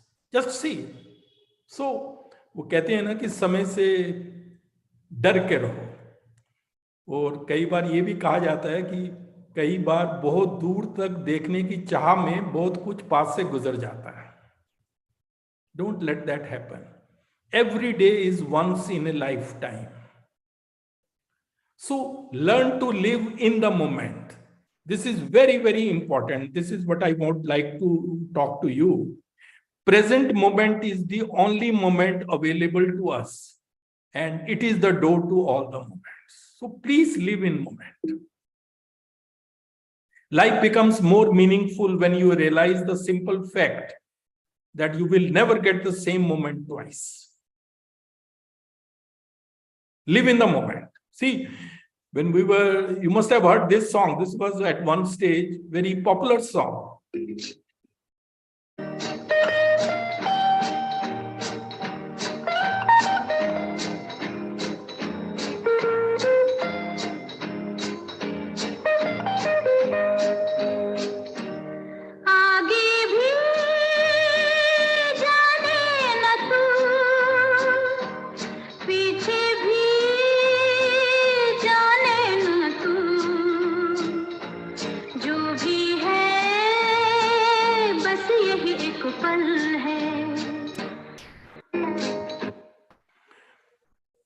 Having said that, these are some other tips which I want to share with you based on my personal experience. Self-belief. You know, in order to succeed, you must first believe that you can. Always believe in yourself. You know, look at the quote, a bird sitting on a tree is never afraid of the branch breaking because her trust is not in the branch but in her own wings. So believe in yourself. This can do wonders for you. And this self-belief leads to self-confidence, which is a superpower. Once you start to believe in yourself, magic starts happening. And please remember, you should, in any line you choose, excellence should be the key word. A penguin can never become a giraffe, so try to be the best penguin you can be. Excellence should be your key word. Self-discipline is another thing which can change your life to a great extent. You know, self-discipline begins with the mastery over your thoughts. If you can control what you think, you can control what you do. So there is, because, you know, there is nothing in this world that can trouble you more than your own thoughts. And, you know, this happens with everybody. We keep on thinking, and sometimes it goes in the negative way. So self-control can do wonders. Cages are not made of iron, they are made of thoughts. On an average, it is said, an average person thinks 70,000 thoughts a day. So control it. If you can learn self-control, you can master anything. Start practicing it. It may be very difficult in the beginning, but certainly at one stage you can control yourself. Then be positive and honest. Have a positive mindset. Change your mindset. Have always positive thinking. Look at this, getting 11 marks out of 10. Positive thinking, height of positive thinking. Positive thinkers will always have a solution for every problem. Negative thinkers will have a problem for every solution. And we meet both types of people in everyday life. Stay positive. That's what I want to say. Then work hard sensibly. You know, I know many of you are very hard working, but then in working hard, direction is more important than speed. Choose your direction very, very carefully. Spend more time on this. And see, a diamond is merely a lump of coal that did well under pressure. You can also become.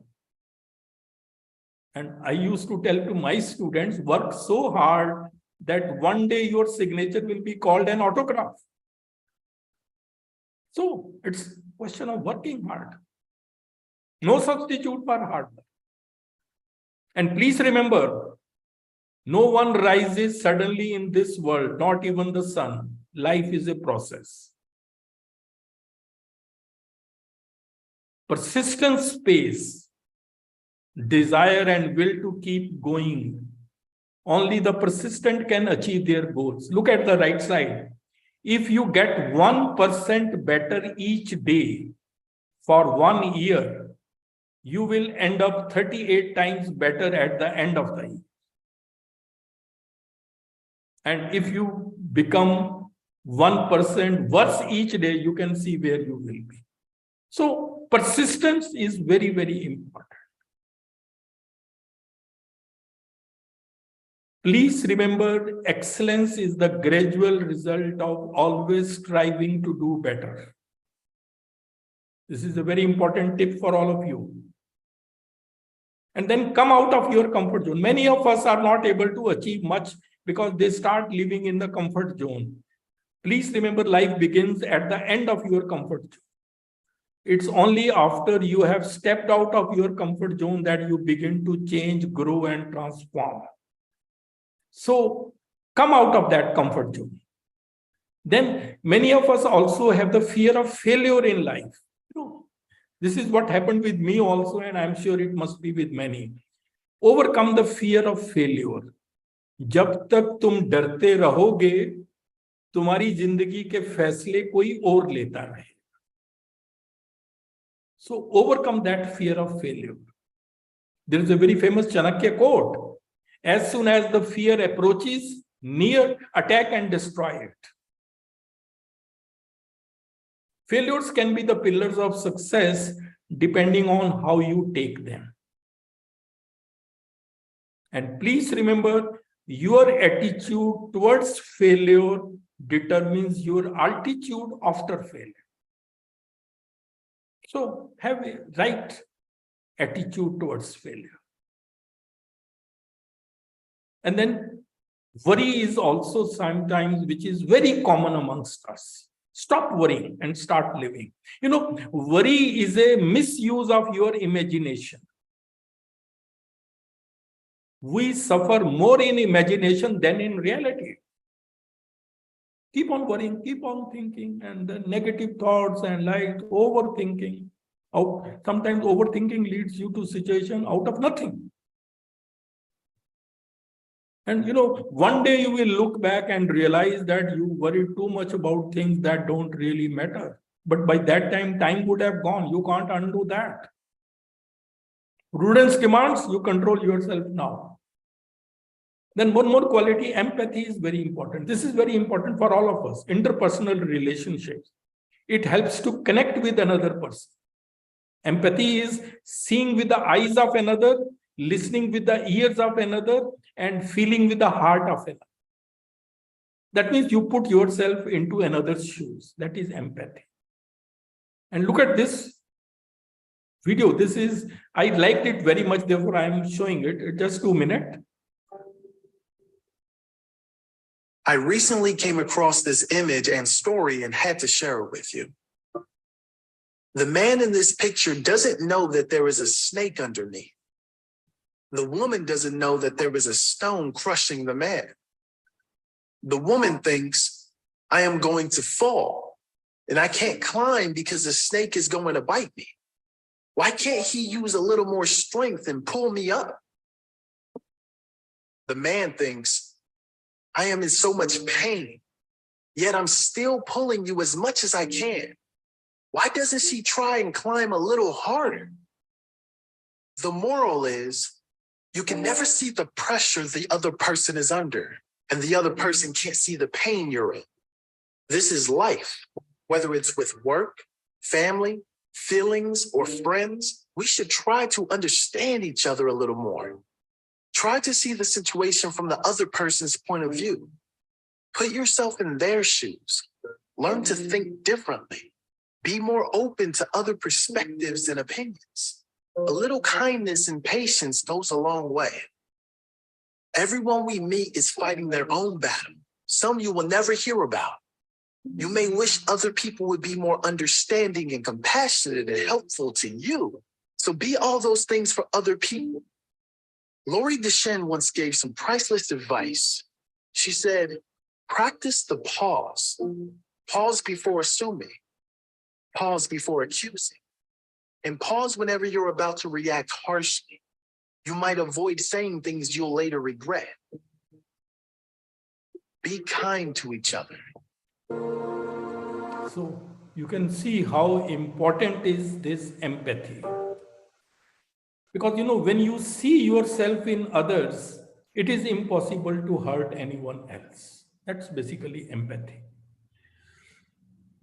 Let's keep one thing in mind. Why not make life less difficult for each other? That should be our spirit. And then another thing is learn to say no and choose your words carefully. You know, learn the art of saying no also in life. Don't lie, don't make excuses, don't over-explain yourself, just simply decline. You can be a good person with a kind heart and still say no. Sometimes people, you know, can't say no. Later on, they are in more trouble. And one more thing, before you speak, let your words pass through 3 gates. Is it true? Is it necessary? Is it kind? If the answer is yes, only then you should speak. Only then, you know, people will take you very seriously in life. So this is very important. No doubt words are free, but it is how you use them that may cost you. Control anger. This is also, anger is a normal emotion. Everybody gets angry. But what happens when you are angry, that can do a lot of damage. Never say mean words out of anger. Your anger will pass, but your mean words can scare a person for life. So use kind words or be silent. Never reply, when you are angry. Never make a promise when you are happy, and never make a decision when you are sad. Maybe in all the three cases, you may have to regret later on. That's what I want to say.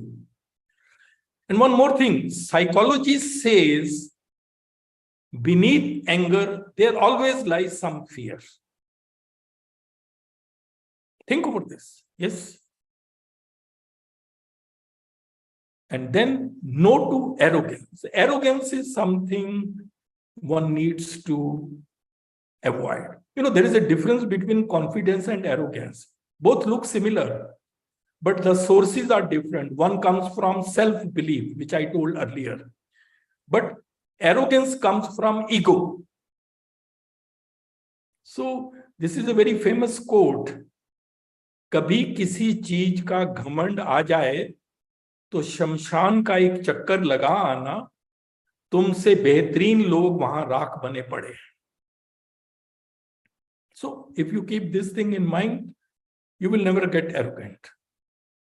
Please remember, you are dust, and to dust you shall return. Keep this reality of life always in mind. Then you will be very compassionate, very kind to others. And then you will never become arrogant also. One day you will wake up and there won't be any more time to do the things you have always wanted to do it now. Don't procrastinate things in life. You don't know how much time you are left with.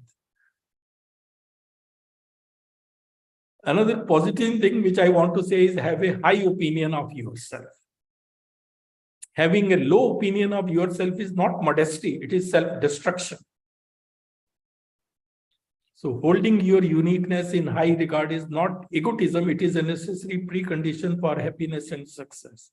So have a high opinion of yourself. And while I was preparing this, I made this slide. These are the common habits of the most successful people in the world. I thought I would share with you. Strategic planning and deliverance.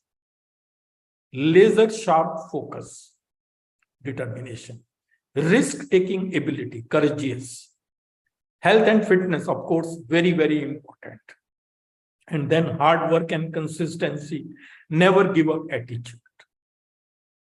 So these are some of the habits. Please remember, success is a product of daily habits, not of random activities.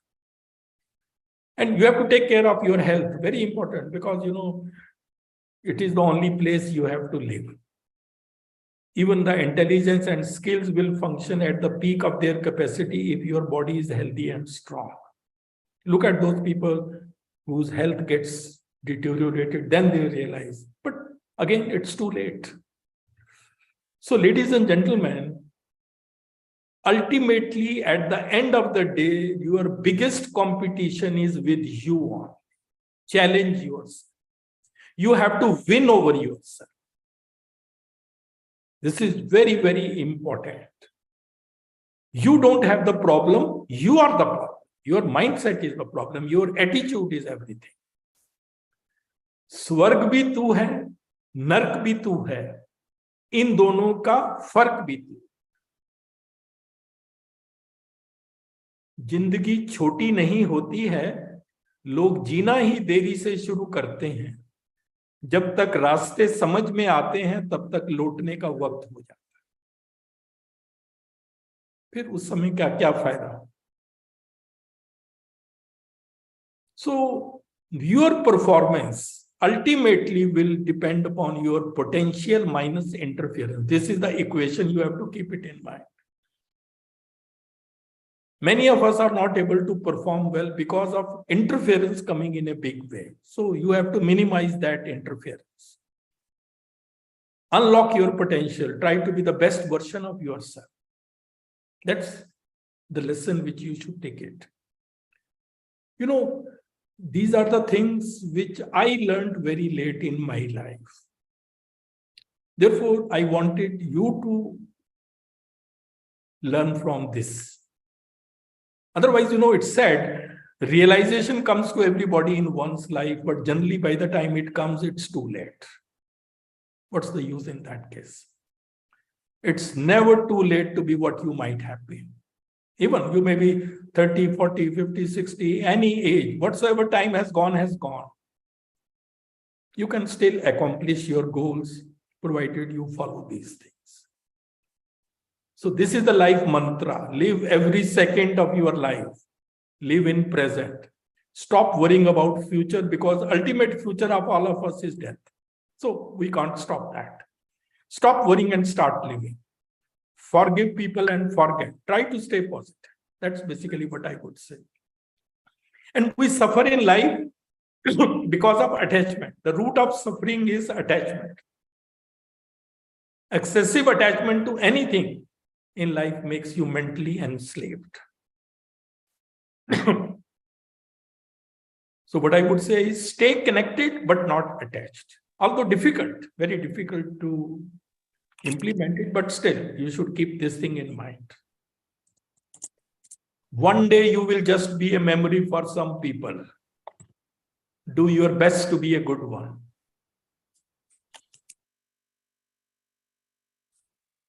And this is very important thing which I feel. You are at your best when things are at their worst. So remember that. Your best will come out. So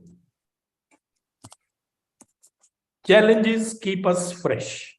You know, there is a very famous quote, a ship is safe in harbor, but that's not what ships are built for. Similarly, humans are not designed to be happy in status quo. So continue to remain dissatisfied with your life so that you can get better and better. Challenges are what keep us fresh. This is a good principle you can have in your life. Take every challenge as a problem, not every problem as a challenge. Sometimes people feel, oh, our future is destined, whatsoever is to happen. For them, this is a small and last video, then I will stop. So his question is, how does luck or destiny, what role does it play in victory or success, right? Is it all hard work? Is it all destiny? What is it? Now, in my humble opinion, destiny is the situations that come to you, which are beyond your control. For example, you didn't choose your parents. Did any of you choose your parents?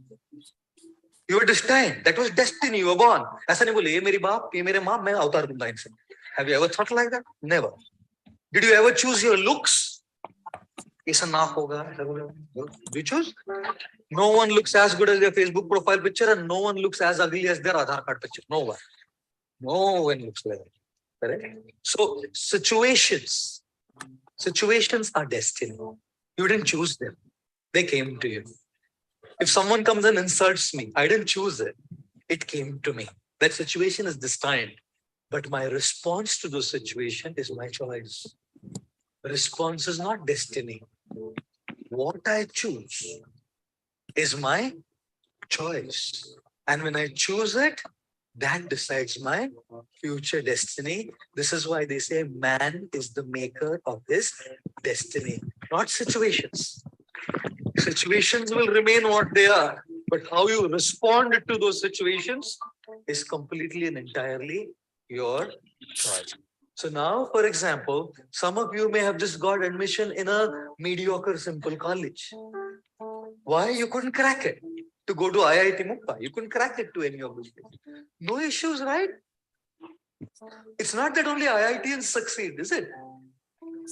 You have that situation which is this time. Now you have a choice to work hard, to cultivate that attitude. That attitude is not destiny. That attitude is a choice. And when you choose that attitude, hopefully victory will come to you right away. Even if it doesn't come to you right away, you have sown the seed that will pay back. The seed that is sown will certainly fructify. Now, 10 years down the line, 20 years down the line, or later. This is why persistence, sticking it out, is so much essential. Thank you very much.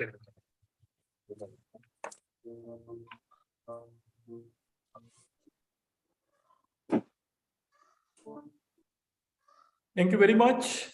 It was a pleasure talking to you.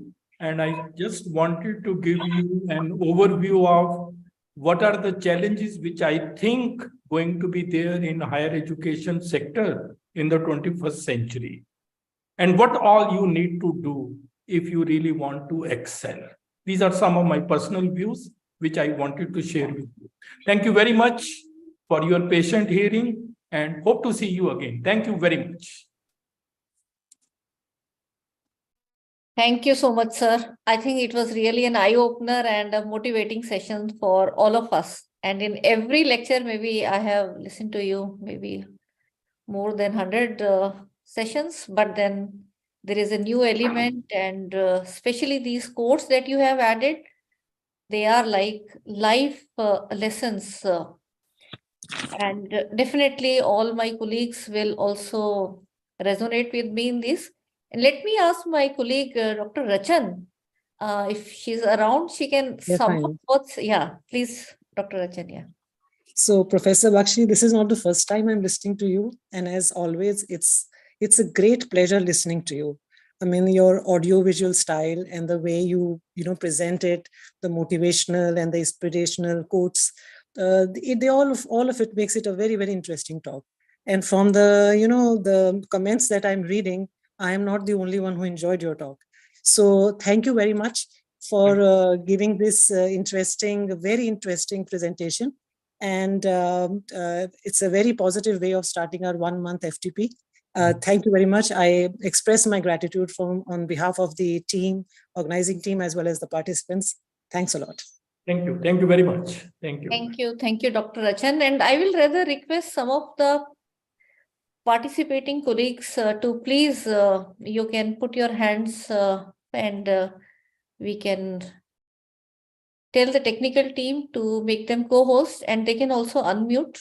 Or Shrutika, make a provision that now they can unmute and we'll go interactive. So, Okay, ma'am, sure. Any questions you have or anything you'd like to comment? And I'll also like to request that if you can, because maybe perhaps not many must be aware about that there is a content framework for this FIP. So what are your expectations in this program? That also, if we can look into. Yeah, Priyanka Devi, I think she has raised hand. Priyanka, you can please unmute.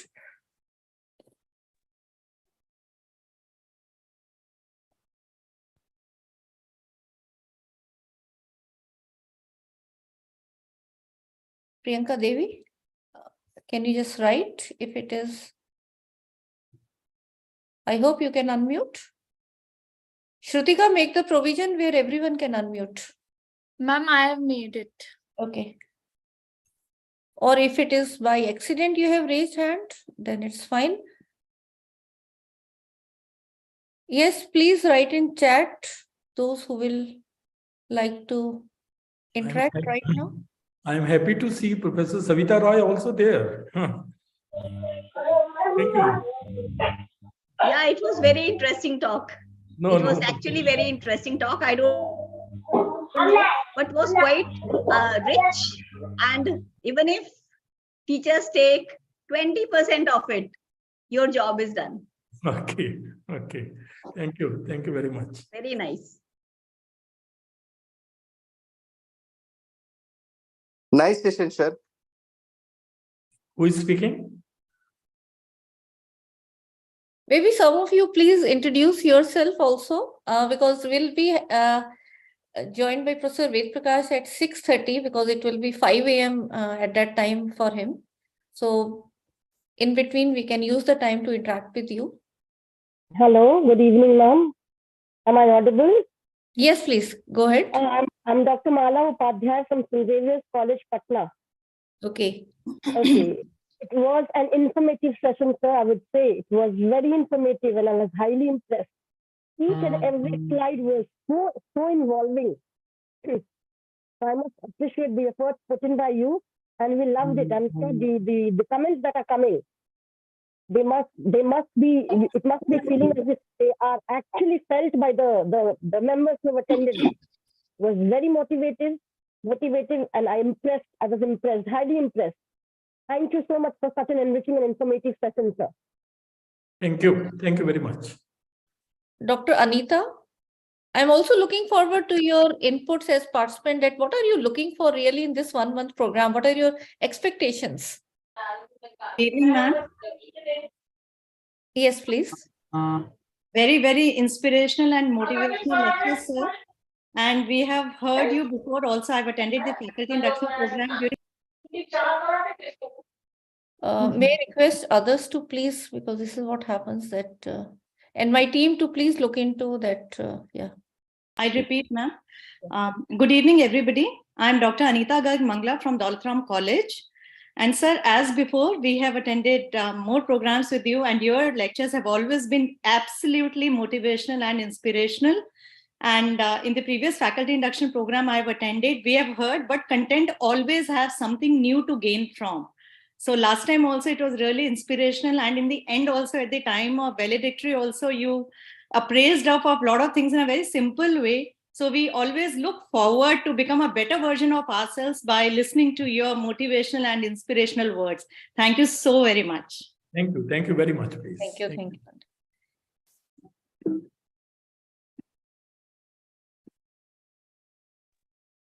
सभी को नमस्कार। अब मेरा नाम कुसुमलता है, मैं दौलतराम महाविद्यालय से हूँ।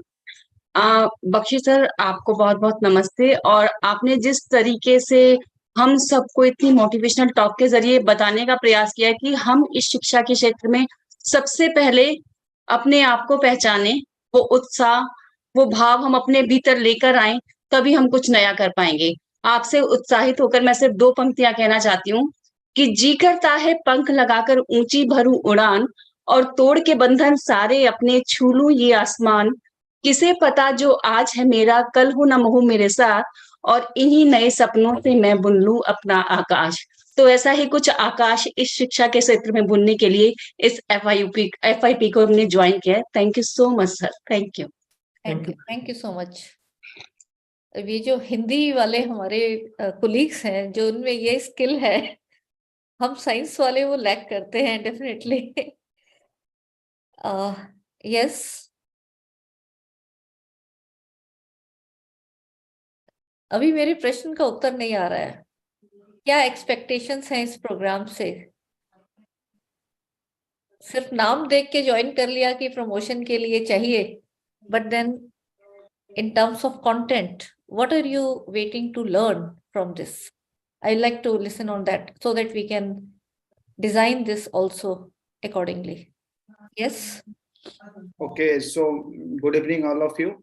Myself Pawan Kumar Singh, assistant professor in economics from Lakshmi Bai College. Recently I joined this institute. So first of all, thank you so much organizing team and Bakshi sir. It was really very useful and interactive. And for life point of view as well, how we should survive and how we should make a balance in between our physical mind and mind setup. So this speech was very nice. And as for my opinion and my expectation towards this event, as we know, we are moving, it's a transition phase for all of us. We are moving to a traditional way of teaching and learning to a bit upgraded and modern way. So my expectation will be to know how to use updated technology and updated way of teaching in terms of creative teaching technique. And it shouldn't be one way teaching from teacher side, but 2-way. And as Bakshi sir suggested, there are multiple way which is being used across the globe by multiple top institute and universities. So hope we'll get a bit small things, means a bit things during this event, so that we will be able to use these creative activities or creative way of teaching in our class, so that it will be more productive for all of us. And somehow, since it's a transition phase for all of us, so there is a kind of lag in between, lag in terms of using different type of technique, especially in the online mode. So this one will also be one of my objective to know. Yes, so these are basic expectation which I'll expect by this.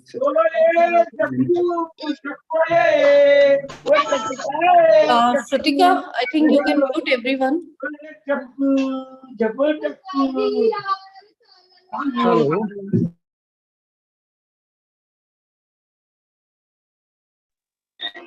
Yeah, Hello. please. Yeah, request Yes. you to be unmuted if you're not speaking.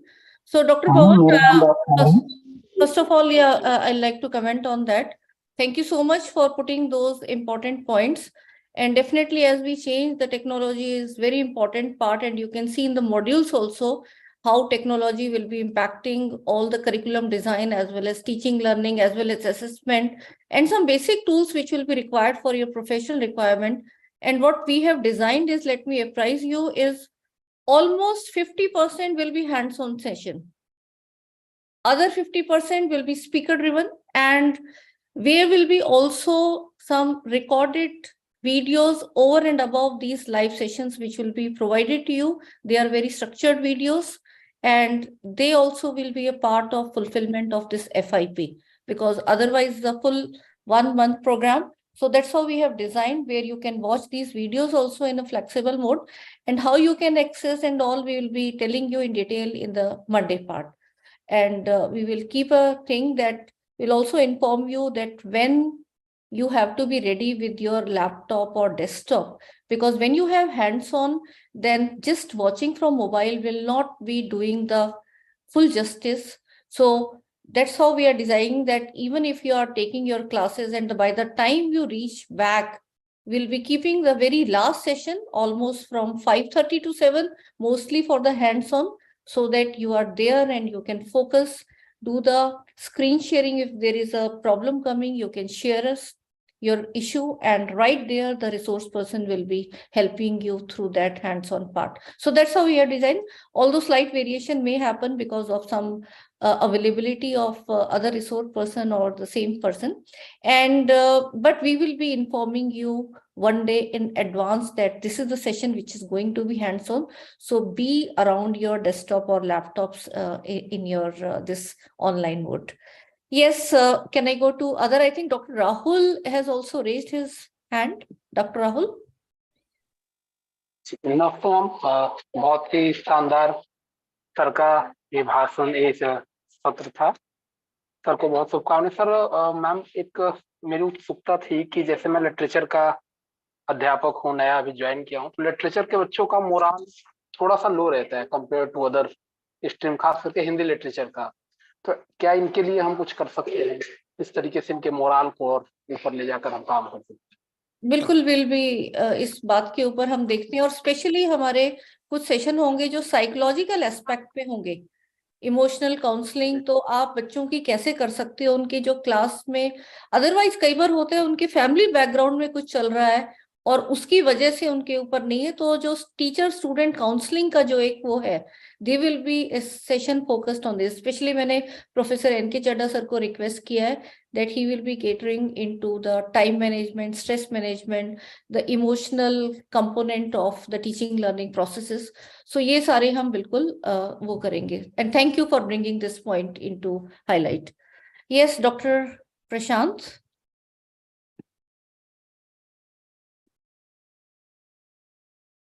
Dr. Prashant ने भी hand raise किया हुआ है.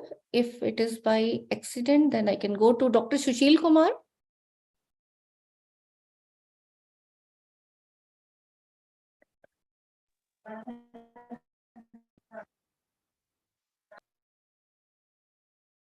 I think एक बार और unmute करना पड़ेगा आपको sir. Yeah. Hello. Am I audible, ma'am? हाँ जी, please. Okay. Very good evening to all of you. thank you, professors, and thank you for giving me the opportunity to attend this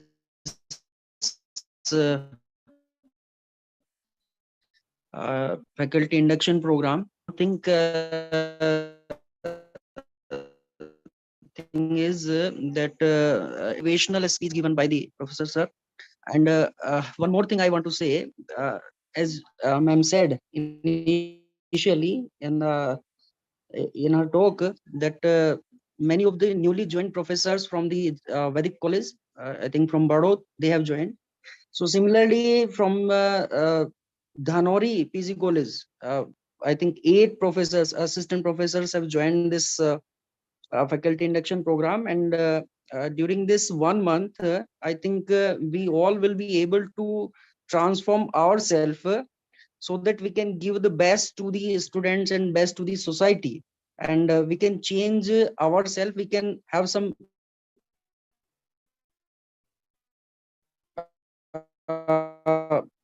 good initially transformations for the betterment of the society and the college in my mind. So 8 members we have joined, so it will be definitely benefit to the society and the students.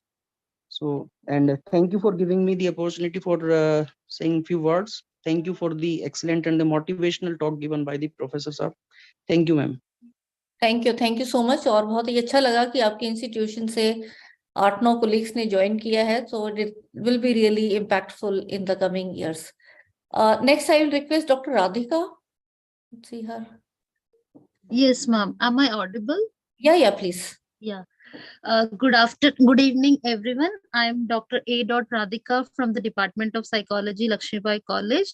First of all, I would like to express my sincere gratitude to sir, because the key word with which he has started competence, with the definition of competence, which is equivalent to knowledge plus skill and personality, which is very much evident, the kind of examples and the kind of quotes which throughout the presentation which he came up, it was indeed a very creative and innovative, which gives and which signifies an important aspect of education, that it is not just equivalent to literacy, but education is more than the literacy, where your personality, your personal psychological aspect is also very, very important. And coming to my expectation, ma'am, I expect that apart from learning skills related to critical thinking, how to allow the students to be critical or creative, and other innovative pedagogy, I also want to learn research related skills, especially to encourage the young learners to take up small project, and how to, because it's it will be a great achievement if we could balance, or which if we are able to maybe take a simple project within a given time frame, for instance in a semester or per year, where the students at least learn basic research related skill. So apart from teaching, learning, pedagogical aspect, I would also want to learn skills related to research, so that it can be brought back to the classroom. Thank you so much. Thank you, Dr. Radhika, and very important point you have added, because the roles of teachers, if we say, they are majorly, broadly twofold: dissemination of knowledge and creation of knowledge. So in dissemination of knowledge, we have the entire teaching learning process and all, and the creation of knowledge is research.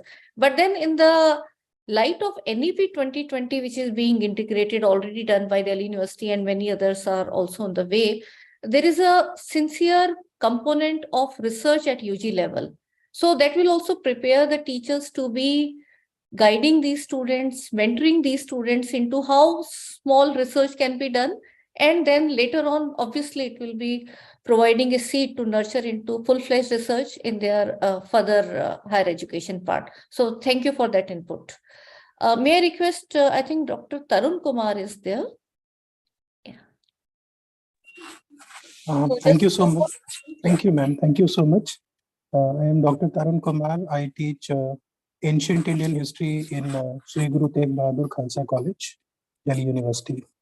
And ma'am, I do not know whether I have a question or just an observation with regard to Bakshish's lecture.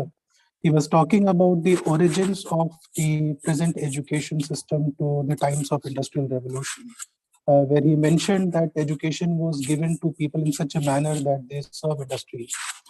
And even today, when different governments come to power with different national education policies, they also somehow add one particular point that education should cater to the industry also, right? And therefore, I was thinking that even then we were catering to the industry, and even now we are catering to the industry. How are we different now then?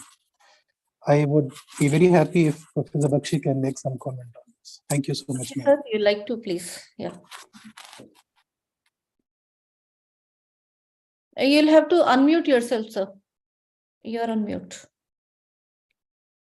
You know, the video which I showed, that basically meant to convey that we were teaching our youngsters at that time just to work like a robots in industries without thinking anything. They were being deprived of the thinking. That was the basic thinking. They have to just learn something, do this, no extra input. They just wanted people like that. But when I say that we need an industry-led curriculum, that means what are the requirements of the industry? And then, you know, in one of the slides, if you remember, I said that there is a world of difference between corporate college and our educational colleges. What corporates need are altogether different. What we produce, they are altogether different. So when we talk about industry-led curriculum and skill-based curriculum, this is basically meant to bridge this gap. You must have read the report recently. There was that IIT Delhi has decided almost after 2 decades to revise their whole curriculum. The thinking is that their students do not have all those skills which in modern day industries relating to Industrial Revolution 4 and Industrial Revolution 5 need. So there is again coming out to be a big gap. So actually we need to focus on bridging that gap, and which is creating a mismatch between education and employment. So that is basically the meaning. So, you know, one thing which I would again like to emphasize is we need to engage our learners. We do not engage our learners. Bookish knowledge we have, that's all. Skills are missing. They can't apply that knowledge to any real life situation. So that's not going to serve any purpose. Once their examinations are over, they forget everything. So once you learn something through doing by hands, what we call as experiential learning, you will never forget. It's better to visit a zoo rather than to read about the animals from a book. So that's the difference between experiential learning and bookish knowledge. That's basically what I would. Thank you. Thank you, sir, for your answer. And I think Anjali Yadav is the next one who is raising her. Yeah. And then. Hello, am I audible? Yes, please. Yeah. Thank you, ma'am. This is Anjali Yadav from RGPG College, Meerut. I'm teaching philosophy. Sir पहले तो मैं sir का बहुत thank you करना चाहूंगी कि उन्होंने बहुत ही मोटिवेटिंग लेक्चर दिया और बताया कि हम एज अ फैकल्टी मेंबर कैसे अपने रोल्स और रिस्पॉन्सिबिलिटी को समझें और लर्नर सेंट्रिक अप्रोच अपनाएं बच्चों के लिए। और मेरी एक्सपेक्टेशंस इस फैकल्टी इंडक्शन प्रोग्राम से ये है कि मैं हायर एजुकेशन की गवर्नेंस, रूल्स एंड रेगुलेशंस, उनकी फंक्शनिंग स्ट्रक्चर के बारे में और ज्यादा जान सकूं और जो टीचिंग में हमें जो रिसोर्सेज हैं हमारे पास अभी, उनको हम कैसे ज्यादा से ज्यादा यूज कर सकते हैं और स्टूडेंट असेसमेंट कैसे उनके थ्रू करें हम, नई टेक्निक्स जो भी हैं इस समय उनके बारे में हमें नॉलेज हो सके। बिकॉज मैंने अभी ज्वाइन किया है रिसेंटली, तो that will be very helpful for all of us I think. Thank you ma'am. Thank you so much, Anjali, for your inputs, and definitely we will be having these in a very serious way. Already sessions have been planned where how the assessment tools of different type can be there in terms of the pedagogy, the theories which are there, as well as how they can be integrated with technology. It's about empowering teachers. It's not about our doing more efforts. So once we have the proper structured way of these question and question bank, how the technology can really automate, and that too for different type of learners, you can employ in the same class within 5 minutes. You can give different tests to your different learners, looking at even after 1 or 2 session, you can see that, okay, what is their present level? Some students are ahead of others in one particular topic. So all those things are there, and how technology can help will be definitely. And regarding university structure and functioning, none other than Professor Ved Prakash sir has already pre-recorded these sessions for us for faculty induction in our studio. So they will be shared, and along with we'll have live sessions with him where you can even ask the doubt and difficulties on a one-to-one basis. And here even we will be requesting our principal sir, he will be talking about the promotion rules requirement, because when we enter, we don't know how these APIs, and then sometimes the scheme come and then like, हमें तो किसी ने बताया ही नहीं था कि ये भी करना है. So when we really fill up the form, then we see there are so many columns which are there, and we were not working. Maybe perhaps we are in an environment where others also are like that.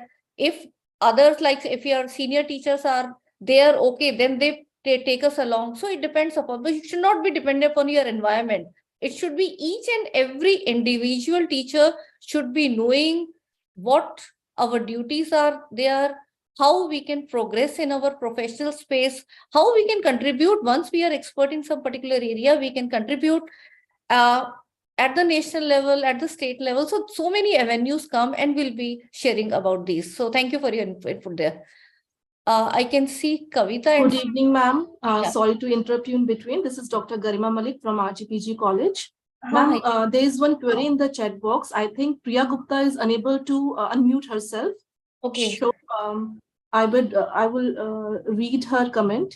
She's looking forward to have few sessions on how to write good and effective research paper, publications in UGC care listed journal, and also she wants to know about NEP.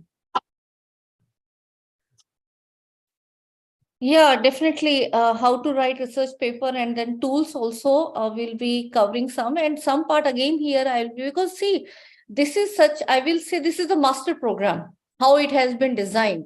And if you look at every module can be taken into a one comprehensive FDP of 1 week itself, but we'll be shrinking down. But in additionally, we will be also providing elective modules that, okay, you can choose between this or this, and that's where the research, and maybe those who are interested in the e-content, we will be sharing you some of these videos, and there we have a detailed thing where you can learn, and we'll also have session where you can interact. So all part we are planning to cover, although core modules and elective only 2 were to be picked, but we will be giving you exposure to all of them. So that's how we have planned.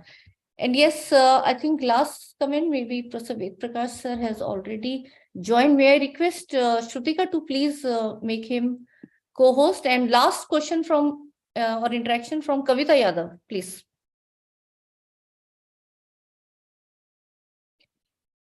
Welcome, Professor Ved Prakash sir. Good morning, and sorry to disturb you at very odd time, but always. Thank you. And good morning. Very good evening. Good morning. Good morning, sir. Good morning. Good evening. So, sir, if you have permission, I'll take one last question from Kavita Yadav. Yeah, and then, yeah, Kavita, please. Good afternoon, ma'am and sir. Ma'am मेरी एक query है कि as a student में हम critical and analytical attitude कैसे develop कर सकते हैं, एंड उनका अप्लाइड नॉलेज की तरफ कैसे ओरिएंटेशन हम कर सकते हैं? Okay. So, any particular context you are talking about, yeah, in general? Generally. In general. Okay. So definitely, Kavita, we will be looking into this aspect as well.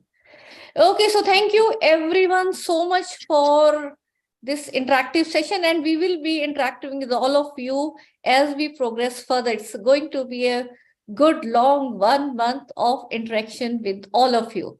And with this note, I will like to welcome Professor Ved Prakash sir, who is former chairman, University Grants Commission, Delhi. And we are very blessed, sir, for having continuous guidance and motivation from mentor like you, who is a well-known academician.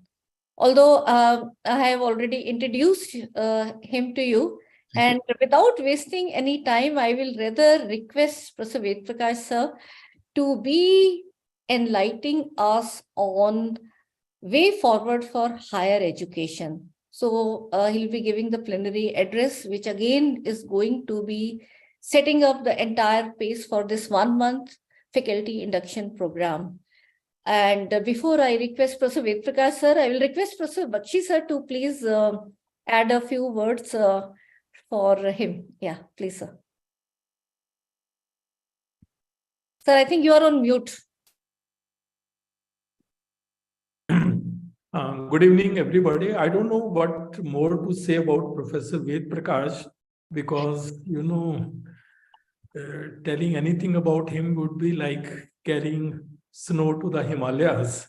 So, but Professor Ved Prakash is a very well-known figure in academic circles. And as it was mentioned earlier, he has been the only person who has occupied University Grants Commission in 3 positions: secretary, vice chairman, and chairman. And his contributions in the field of higher education are phenomenal, because I have been interacting with him for a very long time, and we have learned so much from him. So it's really heartening to note that he has spared his time, though the hours are very odd for him, but still, that shows his commitment to the cause of higher education in the country, that even at this hour, he said that he would come and deliver the talk. Sir, we extend a very, very warm welcome to you. Welcome to you on behalf of all the participants who are here today. As you know, our FIP is starting today, and we had a very good response. More than 300 participants have joined, and they are eagerly waiting for your lecture. So I won't take more time, and the floor is now yours, sir. Please. Thank you very much, Professor Bakshi, for your kind words. Let me also join you and your team, Professor Jaswinder, Professor Vimal Rad, and Professor Sarita Pasi, to welcome all the participants of this 1 month long faculty development program. I'm grateful to you that you have remembered me and you have invited me to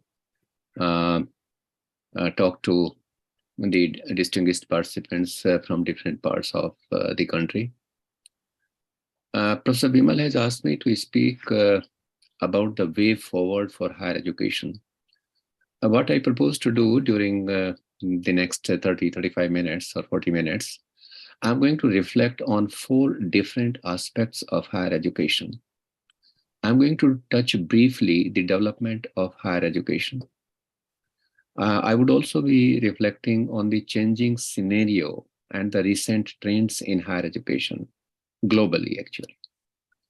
And I'm also going to reflect on the challenges for the future universities and what is the way forward. So this is how I propose to reflect on these 4 different aspects. Higher education has developed, all of you know, at a different pace in different societies. And it has taken different routes in different cultures.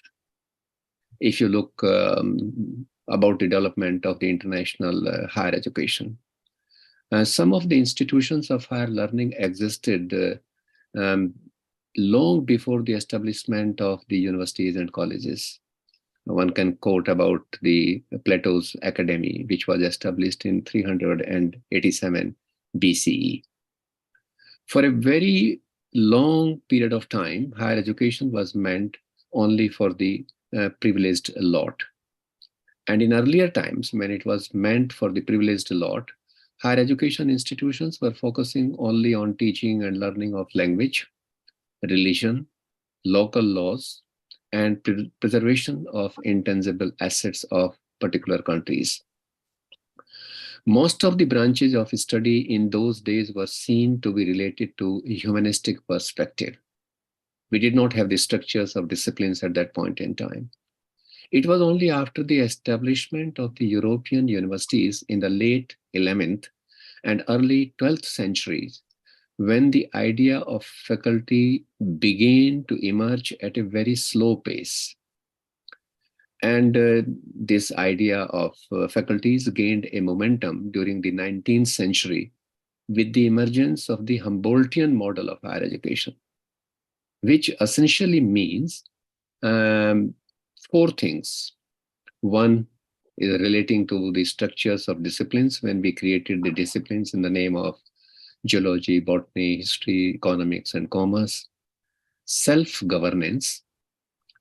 And the third was academic freedom. And the fourth was the integration of education and research.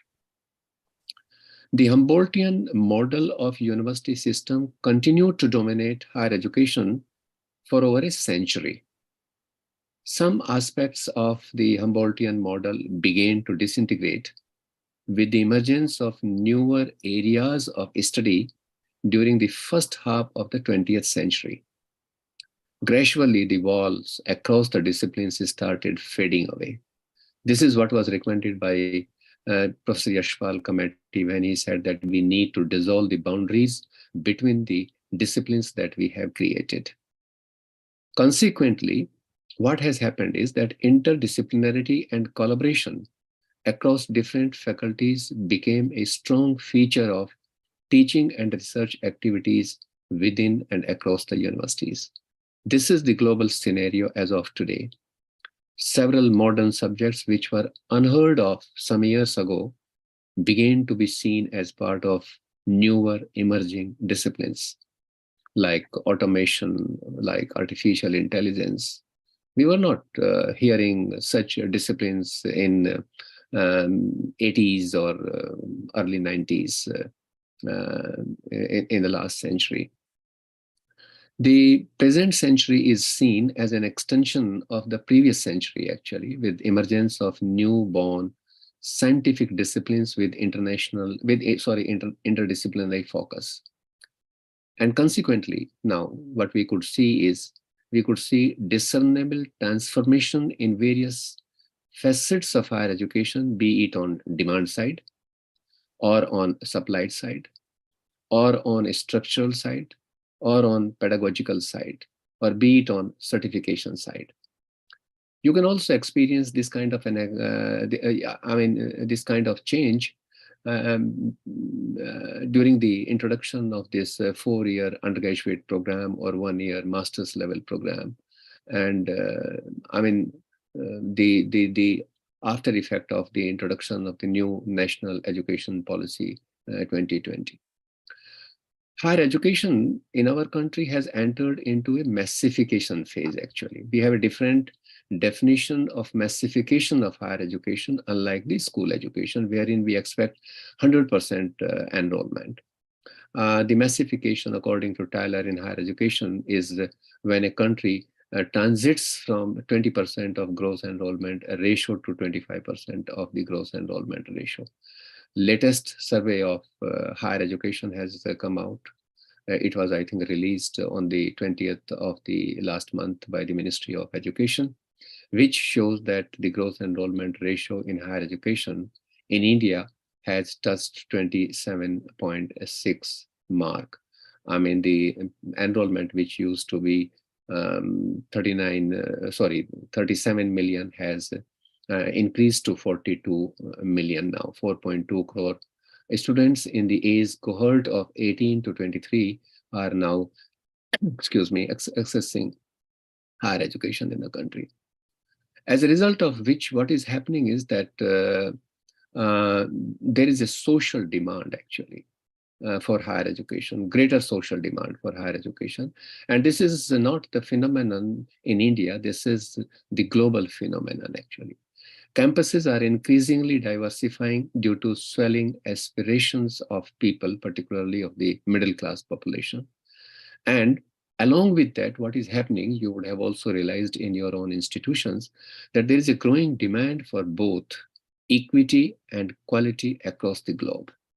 People are raising concerns as to why the girls' participation rate in certain domains of knowledge is relatively lesser than the participation rates of boys.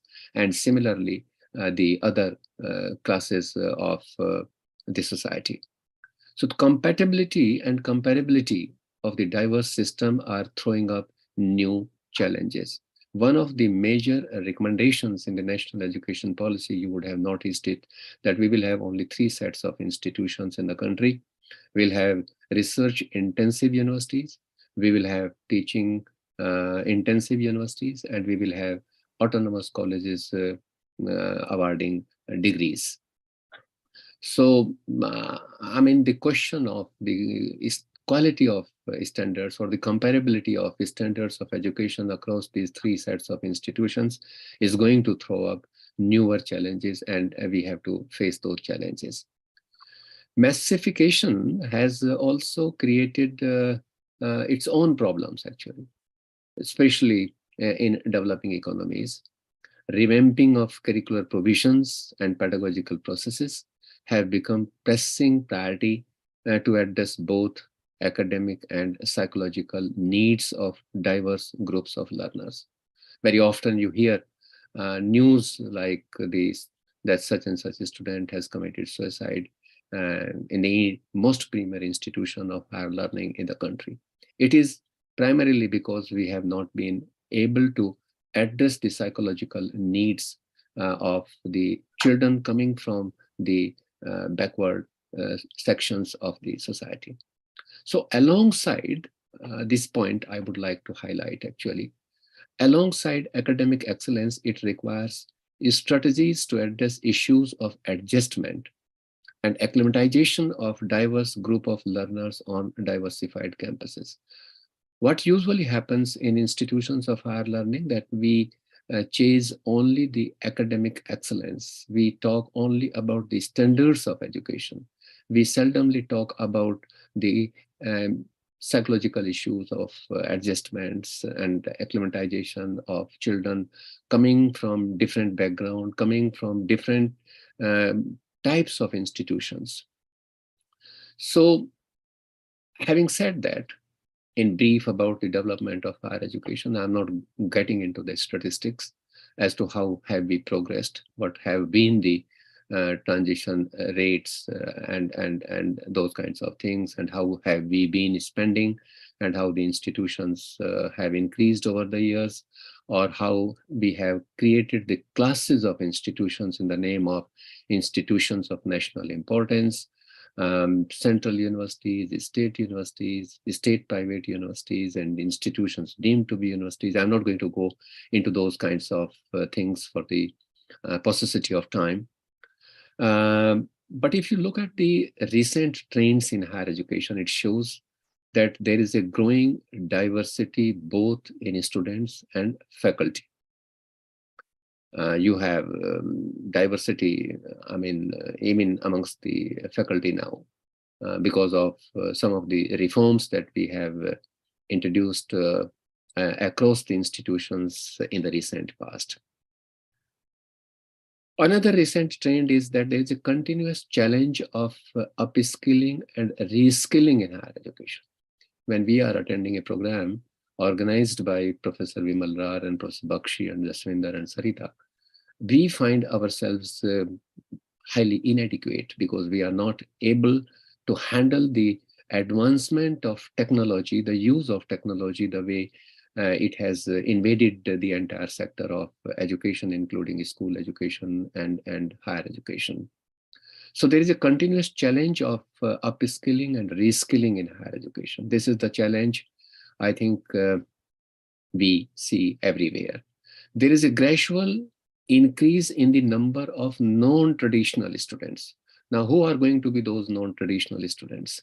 I mean, students like you, who have who are anxious, who are eager to learn the newer nuances of education which are emerging not only nationally but globally. So there is an emphasis on a replacement of a conventional mode of teaching and learning with the hybrid and flipped classroom mode of teaching and learning. This is what Vimal would be talking to you, I mean, for month long about. She's very fond of the use of technology, ICT tools in education. So the greater emphasis is now laid on cooperative teaching and learning, which we have been talking since mid 70s, but we have not institutionalized it. This is again a trend which is emerging.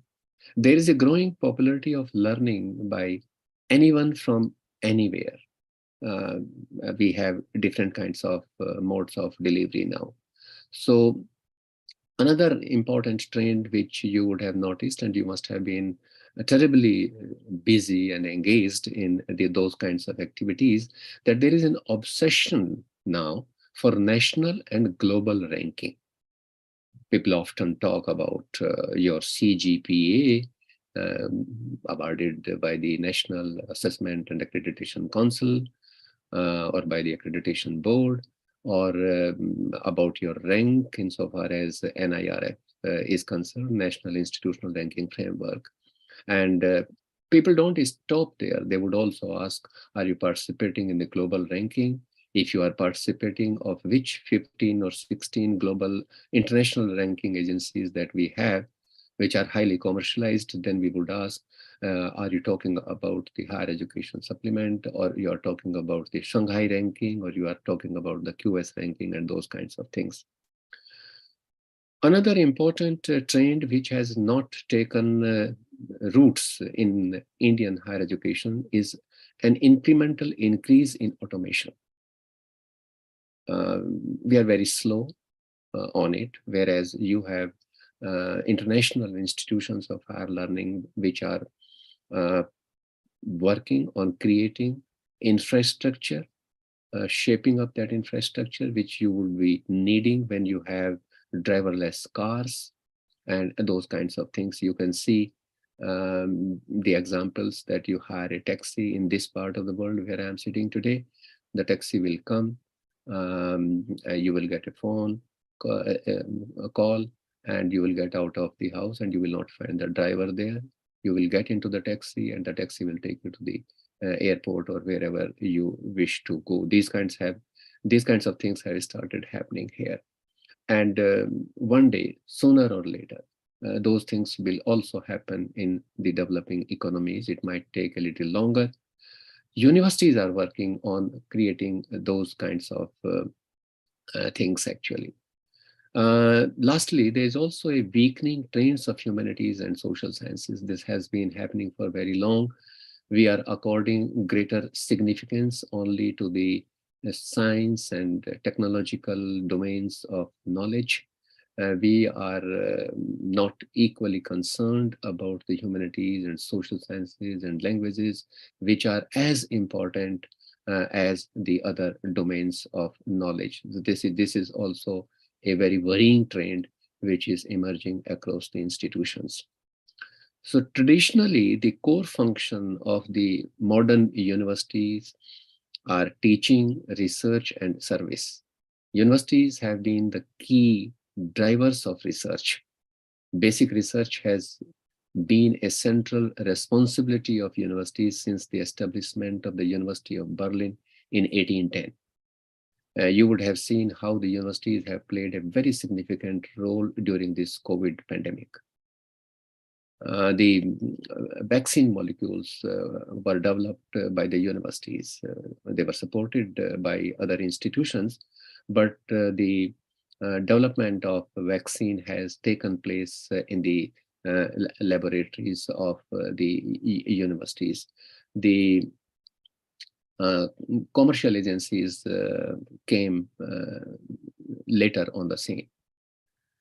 But what we have been seeing is that insofar as the research trends are concerned, that universities have been generally neglecting research. I mean, the research intensive universities, like a couple of them we have, like Indian Institute of Science, Bangalore, and University of Hyderabad, or Jawaharlal Nehru University, or Jadavpur University, which are the leading universities insofar as research is concerned.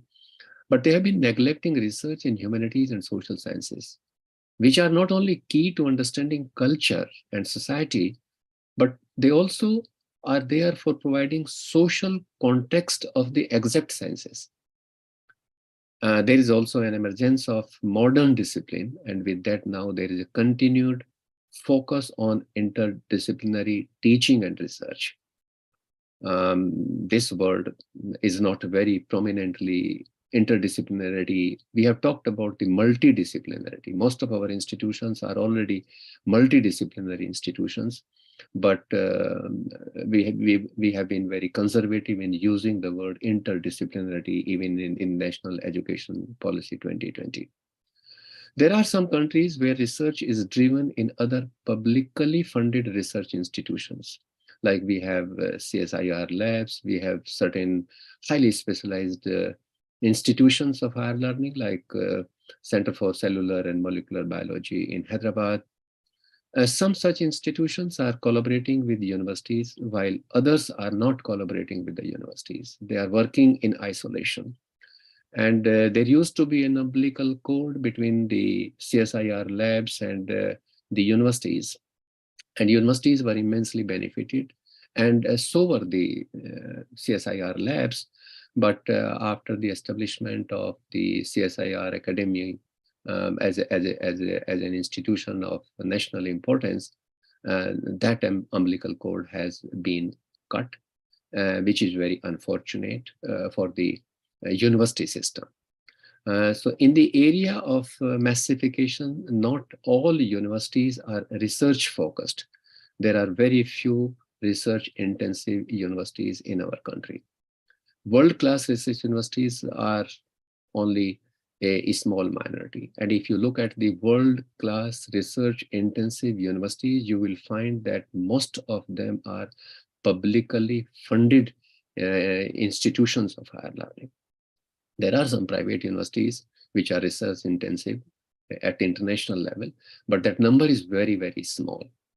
US has the largest number of research intensive universities, which are about 300, followed by the Russell Group in the United Kingdom and the Australian group of 8 universities. So number of research universities is going to be less even in the times to come. It is entirely appropriate for most universities and most academies to be focused mainly on teaching and applied service to society and to the economy. Governments have the responsibility of developing research capacity of the universities through long-term increased funding, which is missing actually. It's highly missing in particularly in the developing economies. So universities have the dual responsibility to serve the local needs and addressing the global concerns. Some of the local concerns and global concerns are very, very common. I mean, like we have been suffering every day, the crisis of seismological crisis, the climate change, disaster management. So research and research intensive universities are central to higher education. They are key actually, and they are also crucial to the future of the society. Now, having completed the second part of my address, I will switch over to the third part, that how these recent trends are forcing the future, are going to force the future universities. Recent trends in higher education are forcing universities to make necessary structural changes, programmatic changes, and pedagogical changes. Like you must be struggling now when you are transiting from 3-year undergraduate program to 4-year undergraduate program. And when you will be creating the rooms for those who will come with 3-year undergraduate degree to you for a 2-year master's level program, or a 4-year undergraduate student who would be coming to you for 1-year master's program. So this would require these structural changes, programmatic changes, and pedagogical changes. It is also going to throw up another challenge when 10 out of 40 students are going to leave after a year with a certificate, and for whom you will have to ensure that you complete the competencies which you want them to acquire. And to others, other 30 students who are going to continue for the second year, you provide the necessary prerequisites which would be essentially required for learning the competencies and skills for the second year program. And similarly from second year to third year and third year to fourth year. This is going to throw up a huge challenge academically and administratively. They are also forcing universities, these recent trends will be forcing universities to give a different orientation to their research programs. The modern societies are also expecting universities to prepare workforce which can fulfill the needs of the modern world. The needs of the modern world will keep changing, and university will remain under tremendous pressure to prepare the workforce which can provide the assistance to the modern world. One thing, however, is certain, that universities will continue to be the most sought after places for both traditional and non-traditional students who would be coming again to their alma mater to upskill or to reskill themselves. But the future universities will have to provide more options and greater flexibility in terms of curricular provisions and their modes of delivery. We still have a very straight-jacketed structural system of higher education in the country, though we keep talking about flexibility and those kinds of things on the piece of paper. But when it comes to translating into reality, we find it extremely difficult because of the limited resources. We cannot provide multiple options to the students for the want of teachers, for the want of space, and for the want of resources. So the future universities will have to complement teaching and learning by greater use of the ICT tools, but with the clear understanding that the ICT tools cannot replace the universities. I think we need to understand it quite clearly. Sometimes we are in the habit of overemphasizing certain aspects of the technology. But the technology is there to supplement the higher education. Technology is there to create simulations for the purposes of making the students understand difficult concepts. But the technology is not there to replace. Some people go overboard and they say that we will not need the bricks and mortar. We will not need the campuses. I think we can empower the youth only through the use of information and communication technology tools. I think that is too much. If students are going, in the future universities, the students are going to be more fastidious. They will be paying greater attention to details on both academic and administrative issues. We have also contributed to some extent. Now students are choosing programs, they are choosing institutions, they are choosing universities on the basis of certain parameters which are available now, be it relating to the NAAC accreditation or the global ranking, or other kinds of facilities which are made available by certain institutions of higher learning, and where some such facilities are not available. Students may even prefer to construct their own degrees. They would like to pick up the subjects from across the institutions, and they will say that I would like to have only 2 programs from Miranda House. I would like to have 1 program from Jamia Millia Islamia. The 3rd program I would like to have from the Jadavpur University. And this is how I am going to earn the credits, which are essentially required for me to becoming a graduate. So there may be greater demand for online delivery of programs in such a situation. Universities thus will have to create far more efficient systems for easy and quick redressal of students' academic and administrative needs. They will have to provide more options and greater flexibility in terms of selection of curricular provisions and even modes of delivery, so that students can freely exercise their options. That is going to be a challenge for the future universities. More and more students will be requiring financial aids in order to meeting out their post-admission requirements. This will happen because of the massification of higher education, and because the cost of higher education is increasing in leaps and bounds. If you are going to have talented students, if you are going to have meritorious students in your program, I think you will have to come forward and provide them financial assistance which they would need, like it happens in the western part of the world, where the universities are not admitting, while admitting the students, they work very intensively on the profile of each and every student. And they go to any extent to recruit the best available, because in this part of the world, the higher education is driven more by merit than by other considerations. Universities will have to work out modalities to help students meet their post-admission financial needs. As I have said, this is going to be a challenge for the future universities. Universities will continually come under pressure to offer more market-oriented program.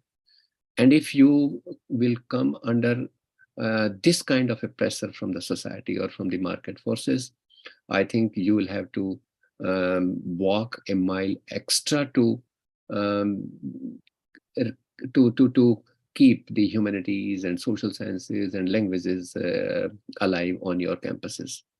This will create a challenge for the universities to sustain programs relating to humanities and social sciences which are of equal value.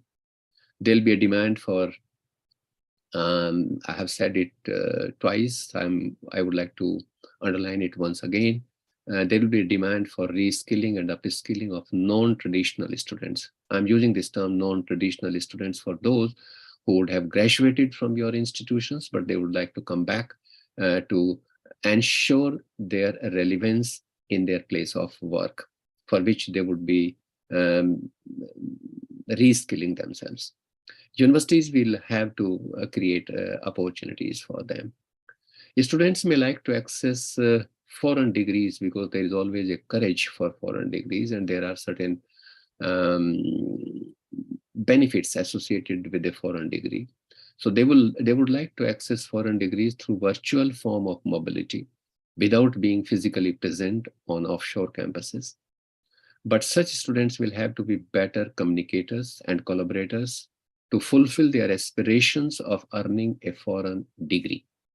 I'm sitting here, and even at this age, and even after working in the other parts of the world for fairly a long period of time, I find it extremely difficult when I'm on the phone, when I take assistance from the well-being centers of the United States of America. I find it extremely difficult to communicate with them. So this will also be, I consider it a challenge for the universities, that we will have to prepare language, we will have to ensure language proficiency, because most of us are churning out tongue-tied children. They are not able to express themselves in any language, neither in their mother tongue nor in other languages. Universities will also have to restructure their curricula and degree requirement to forge cross-border collaborations University Grants Commission has come up with the dual degree provision, with the joint degree, and with the sandwiched program. But for such kinds of programs, I think we'll have to prepare ourselves to collaborate with the foreign institutions. Universities will have to harness technology as an equalizer between countries when we talk about the dual degree or the joint degree from across the institutions of the world. So the role of teacher is going to be very, very crucial, very, very critical.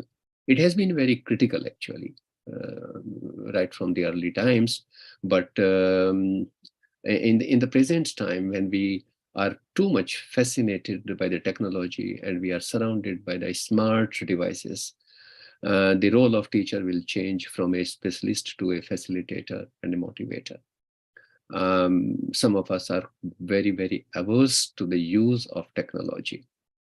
Some of us are even today not in a position to prepare a good PowerPoint presentation, which has become one of the inevitabilities today.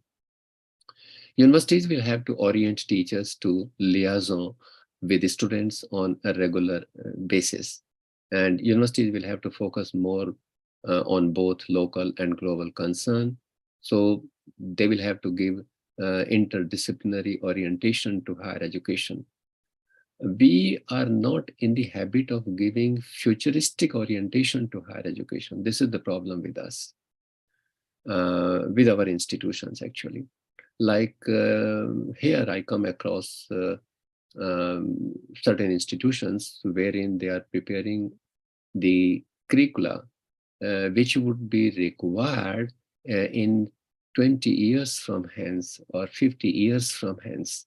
There are groups of teachers who are working on the development of that kind of a curricula.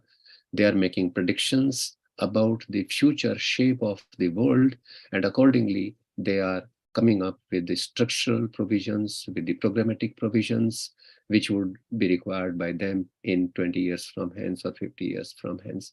I think we also need to think in those terms. Universities will remain under constant criticism for their disconnect with the world of work. Time and again, you will see the media reports, some articles accusing our institutions of higher learning that they are not churning out the employable workforce, or only 20% of the workforce produced by the Indian institutions of higher learning are employable. Those kinds of things will keep coming. So we'll have to prepare market-ready workforce. So we'll have to create groups on the campuses of our institutions of higher learning. One of the groups must be interacting intensively with the market forces, with the industry, in order to ascertain the requirements of the industry so that we can integrate those kinds of skills in our existing curricular provisions, and we are not charged that we are churning out the unemployed youth. Automation and robotization will put another pressure on the university system. We'll have to focus on artificial intelligence.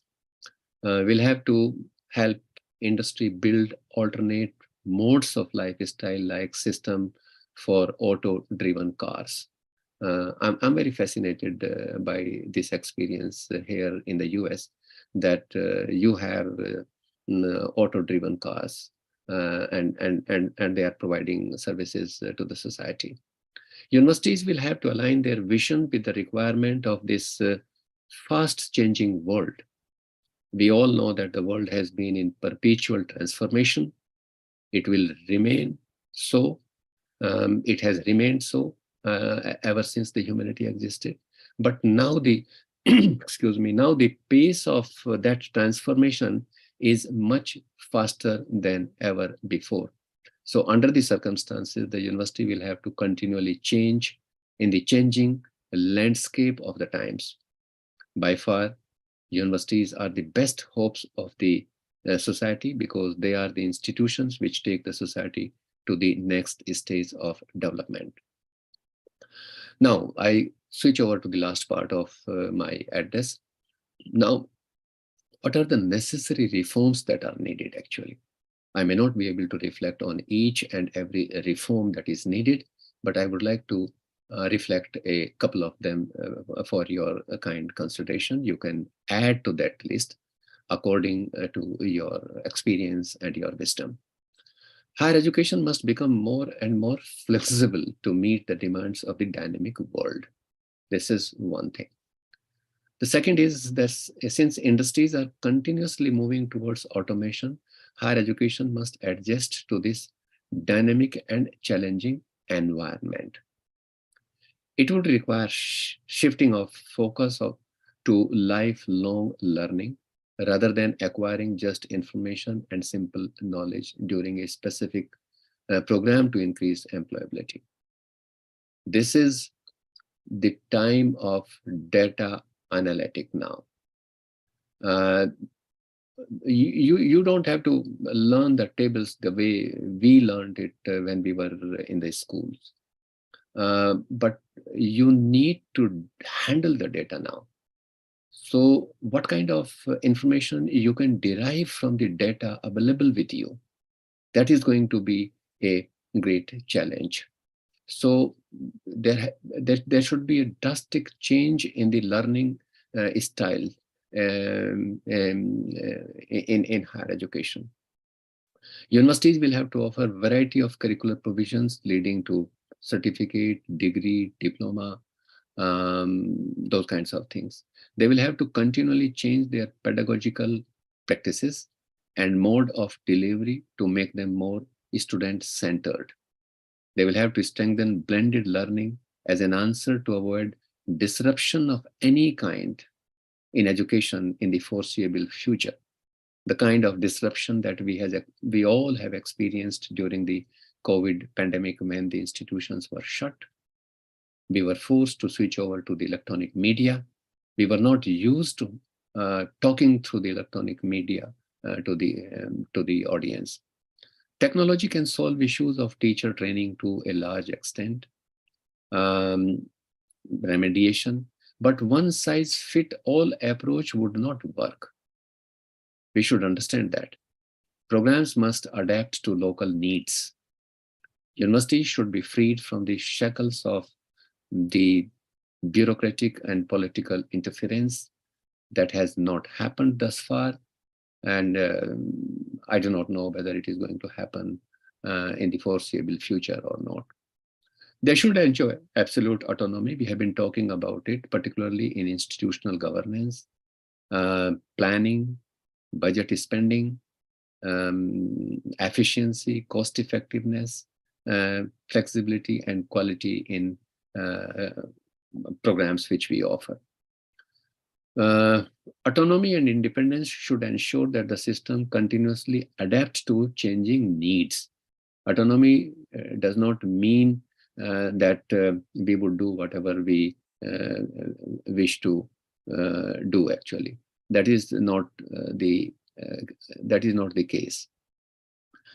Another thing that I would like to say, the real motivation for reforms should be to maintain national economic competitiveness in global economy. That will be the concern of the political executive. That will be the major concern of the bureaucrats. The real reforms in education warrants to investigate the root cause of some of its current problems that we are facing. The reform in education should be undertaken in tandem with reforms in all the three sectors of education. What is happening is that we think that we have no responsibility towards secondary education sector. We have no responsibility towards the elementary education. We have three sectors: elementary education, secondary sector, and the post-secondary sector. So universities should come forward and play a very important role in strengthening the school education, without which they are not going to get the quality students. without which they will not be able to prepare the workforce which is needed by the modern world. So for reforms in higher education, we need to take into consideration 4 principles. I would like to highlight those 4 principles. The first is, whom are we going to teach?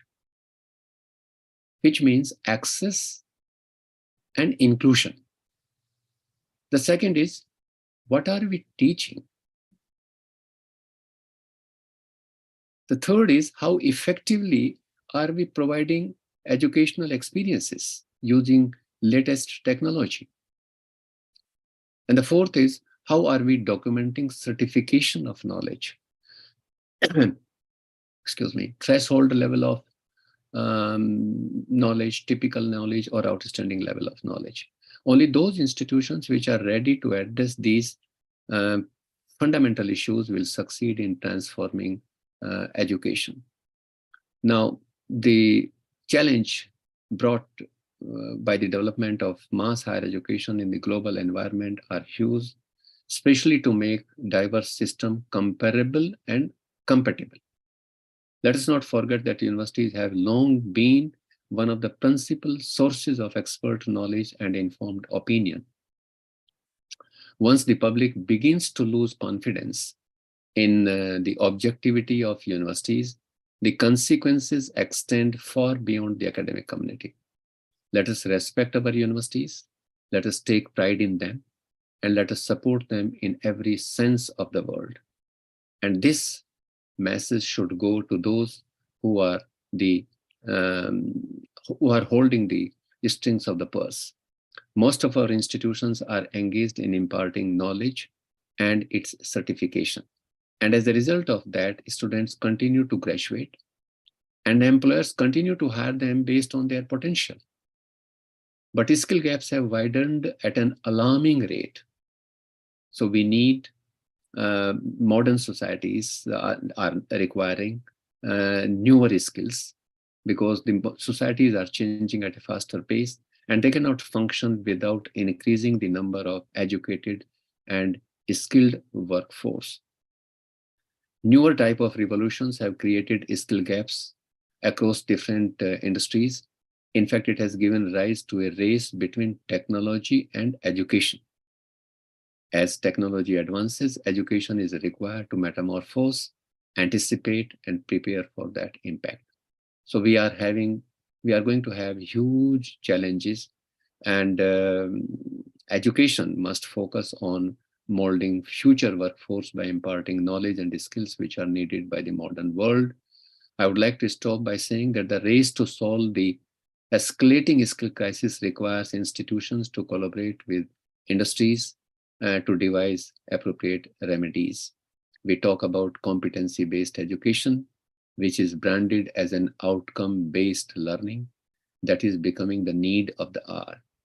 And it is the competency-based education which alone can address the needs of individual students, as it has the potential of broadening the skills. I thought that these are some of the issues on which I would like to reflect in brief. So with this, I wish you all the very best. You can add many more things to what I have said about the challenges of future institutions of higher learning in the country or in your own context. You can add to the recent trends that I have reflected upon. You can also add to the development of higher education, which I have briefly reflected upon. So with this, I leave the floor to Vimal, but before that, I would like to express my sincere thanks to her, to Professor Bakshi, to Professor Jaswinder Singh, and the Teaching Learning Center of Guru Angad Dev Teaching Learning Center of the Khalsa College, which is doing a very good job insofar as the teacher's orientation is concerned. I do not use the word teacher training. It is an orientation, and during this kind of orientation, we both learn. Those who come to share their experiences with you also learn a great deal by way of interacting with you. This is a wonderful opportunity. There is a symbiotic relationship insofar as these kinds of programs are concerned. The last word that I would like to leave with you is that you are passing through a very challenging time. And in order to ensuring your relevance and in order to recognizing your getting recognition to your services, I think you need to learn a great deal. There are so many things happening around you. You need to set certain goals, be it relating to teaching or be it relating to research. You should set a goal for yourself. And for that, the motivation should come from within. We should not look around that somebody will come and motivate us. This is the profession which you have chosen consciously. And this is the profession wherein जो एक हिंदी की कहावत है कि आम के आम और गुठली के दाम, whatever little you do by way of teaching, by way of research, it adds to your scholarship, it adds to your qualification, it pushes your bar up and up. And I hope you will recognize that and you will continue to strive to raising your bar of academic excellence. Thank you very much, Vimal, and thank you, Professor Bakshi, and thank you, Sarita, for giving me this opportunity. I wish everyone all the very best and great good luck. Over to you. Thank you so much, sir. I think this lecture has really took us to a very wider perspective of higher education. You touched upon almost each and every parameter, which we'll have to go into more detail, and we'll continuously seek your guidance in this entire 1 month program and others also. Thank you so much for guiding us and mentoring us on these programs, sir. And I will also like to, before I request Principal Sir to convey thanks to you, is I'll also, sir, mention that we have 4 collaborating institutions in this faculty induction program, apart from our own GAD-TLC. We have Professor Pratyush Vatsala, who is the principal, Lakshmi Bai College. So they are collaborating with us. Then we also have Professor Savita Roy. I think Madam is still around. She is principal, Daulatram College from Delhi University. And we have 2 colleges from Chaudhary Charan Singh University, Meerut, affiliated to that. One is Raghunath Girls Postgraduate College, Meerut. We have Professor Nivedita Kumari, principal of that institution. And we also have Janta Vedic College, Badaut. Professor J.K. Saroha was here. I don't know whether he's still here. So they are on behalf of all of them, I would like to pay gratitude to you, sir. Thank you so much. And I'll request my principal, sir, if he's around, maybe he can add up, and then I will request Sarita to be just summing up and take it further. Sir, please. Okay, thank you, Professor Vimal. First of all, let me, express very, very deep gratitude and, the whole thing to Professor Ved Prakash, who has stayed awake all through the night. Good morning, sir. Good morning. Good morning. Good We are morning. really grateful that you have, contributed in the inaugural session of this, 1 month faculty induction program. Professor Ved Prakash has opened, the whole system before us, especially the new age teachers and the teachers who are joining this profession, and the university system, which is facing and rather encountering many of the issues. It is not in terms of academics only. I think it is also in terms of staying relevant, how we remain competent and how we are able to retain the students within our university system. He has given us the entire perspective. First, how the Indian university system has evolved, and how we are placed, vis-a-vis other universities, and also the challenges that we shall face in terms of our NAC evaluation and National Institute of Ranking Framework, and how relevant these issues are, and also how these issues will become very decisive in the minds of the students. Obviously, we are the public institutions and we stand public scrutiny for that. There is no hiding from that. We also understand that, in the days to come, we will be expected to, generate our own resources. While we shall be acquiring autonomy in one way or the other, but at the same time, autonomy would only be meaningful if we are able to look into the requirements of the society.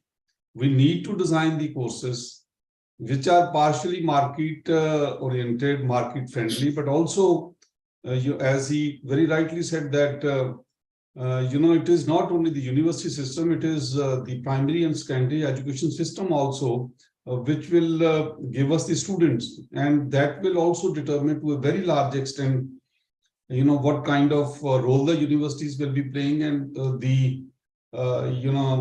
the higher education and the school education, how they are, interwoven together. So it is a journey together with the school education, with the senior secondary education, and the kind of students that we shall be getting from these, from our various boards. Sir, in fact, given your experience, of course, the Indian education system, especially the higher education system, is transforming. But what we find slightly disturbing at this stage is that if the state funding suddenly gets reduced, and the higher education being predominantly the state subject, we need to prepare the states also, not merely the central universities or the central authorities. I think the entire union government and the state governments, they have to act in tandem with each other.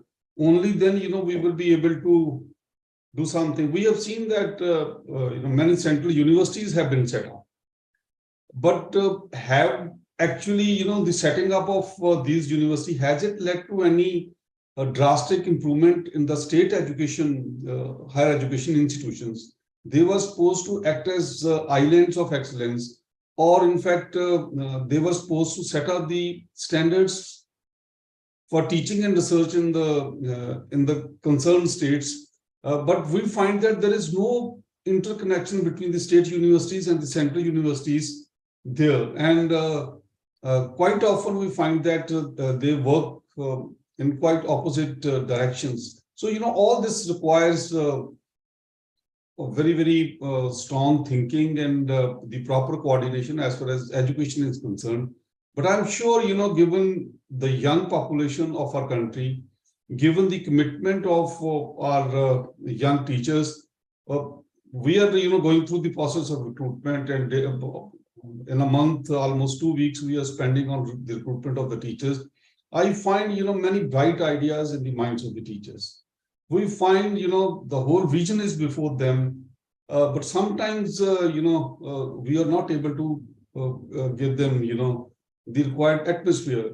Students with 2-3 postdocs, postdoctorships in some of the best universities, they are unable to get even the assistant professor in the colleges. So, this is, and those who are working in the states, they are getting underpaid.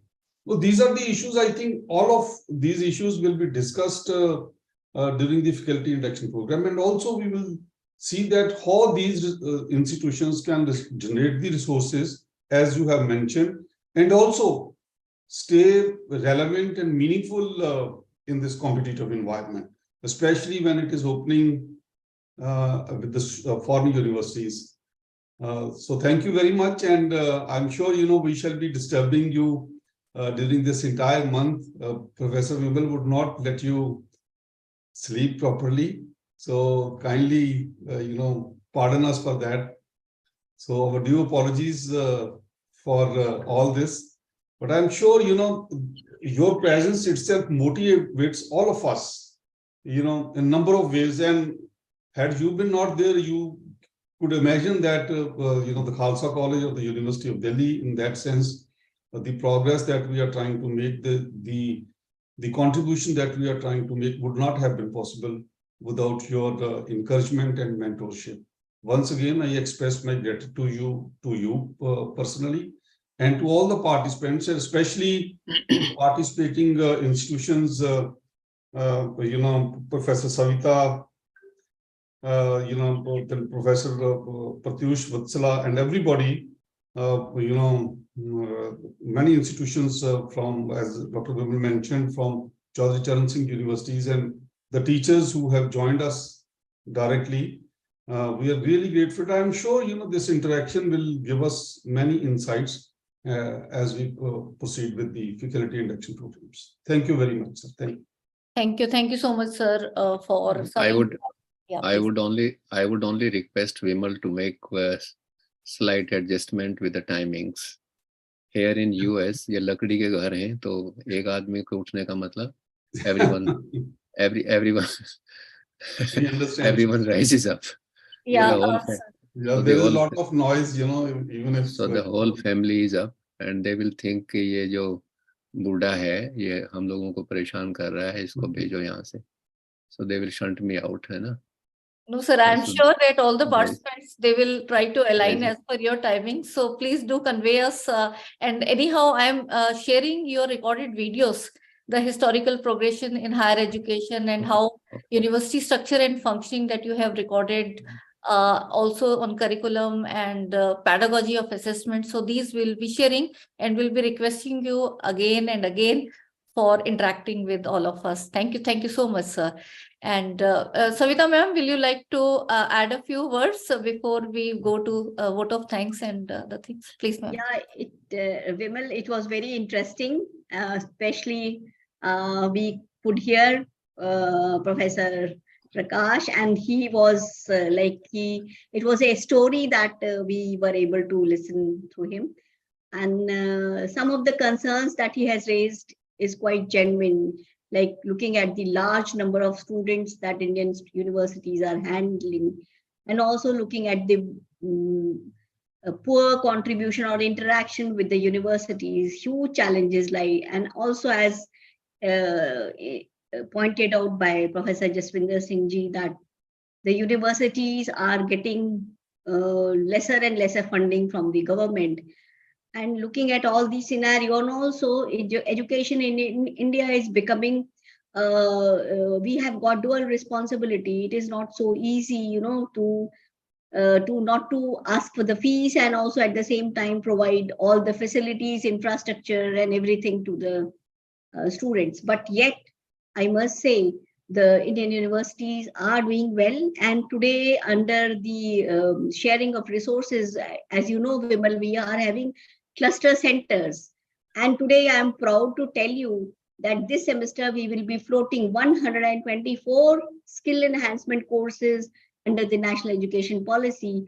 The university has floated, and in fact, we have joined our resources and the faculty to do this impossible task. We are going to float 24 each cluster unit. For example, the North cluster, I am the hub convener. So yesterday only, we have decided we will float all those skill enhancement courses. It is going to be a very, very interesting thing, cooperating with the neighboring college, and also looking at the faculty, providing the seamless opportunities to the student.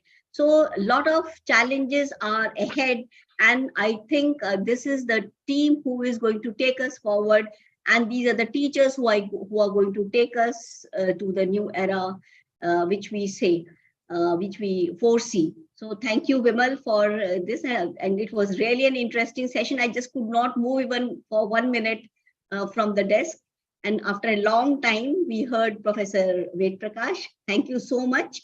And Professor Bakshi's talk was also very, very interesting. So I hope we will be interacting this way in future, and please adjust Professor Prakash timings so that we hear him for more a number of times. Thank you, Vimal. Thank you so much, ma'am, for your kind words. And definitely skill enhancement courses as Delhi University has introduced, and we had also contributed in terms of training teachers, and maybe the next phase also will plan and take it further.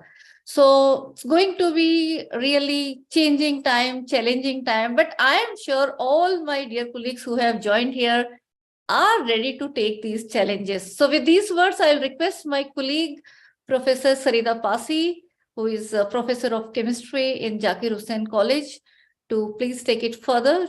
Maybe if you like to add and then take it to the vote of thanks. Over to you, Sarita.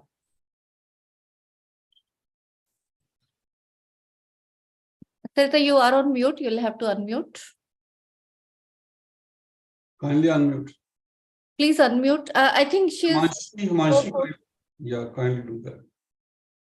Shrutika or Himanshi, just look into this better. Yeah, now you can do, Sarita. Just check out. Yeah, thank you, Vimal, for giving me this opportunity to thank everybody for this wonderful FIP that we are going into. So I thank the governing body of Khalsa College and the principal, Professor Jaswinder Singh, for giving us an opportunity and facilitating this faculty induction program, which is the need of the hour, on two aspects. One is for the promotion of our newly appointed colleagues as the requirement of the universities. And second, because of the composition of this faculty induction program. As I can see, it has a large number of modules, almost all that are required for us as teachers. Some things which nobody told us, I can see here, they're all there in the modules, but we all should know all that, the framing of the coursework, the various things that we need to know as teachers, and assessment, and so many other things we need to know. All that I can see there in the modules of the FIP. And as Dr. Bakshi pointed out, that not only the newly appointed colleagues, but all, particularly the senior most, must attend this. I also agree with you, sir, that we all need to attend this because of the basic composition of this FIP. I would also like to thank all the partnering colleges, Lakshmi Bai College, Daulat Ram College of Delhi University, and the Rajnath Girls Postgraduate College, Meerut, and Janta Vedic College, Baroda, and their principals for being here with us and presenting their views wholeheartedly. I would also like to thank Professor Bakshi, who through so much, I was not able to speak at that time. Sir, the way you presented the 21st century learning, you said we can't have machines with these skills. So it is us who have to present these skills to the students. The quality education that you talked of with the knowledge, skill, personality, giving us that kind of competence. The education, how we need to go about it, what the curriculum, how the pedagogy, and the assessment. I think all that forms is the need of the hour. All that forms a complete quorum where how we need to go about this. The collaborative teaching learning strategy using the flipped method is really required at this time, where we have very much less credits for each paper, and we need to tell the students so much more. So the role of the teachers in all aspects has to change, especially changing the mindsets of students. So you talked of the various personality traits and the life lessons. Believe in yourself, the excellence that we need to have, the self-discipline.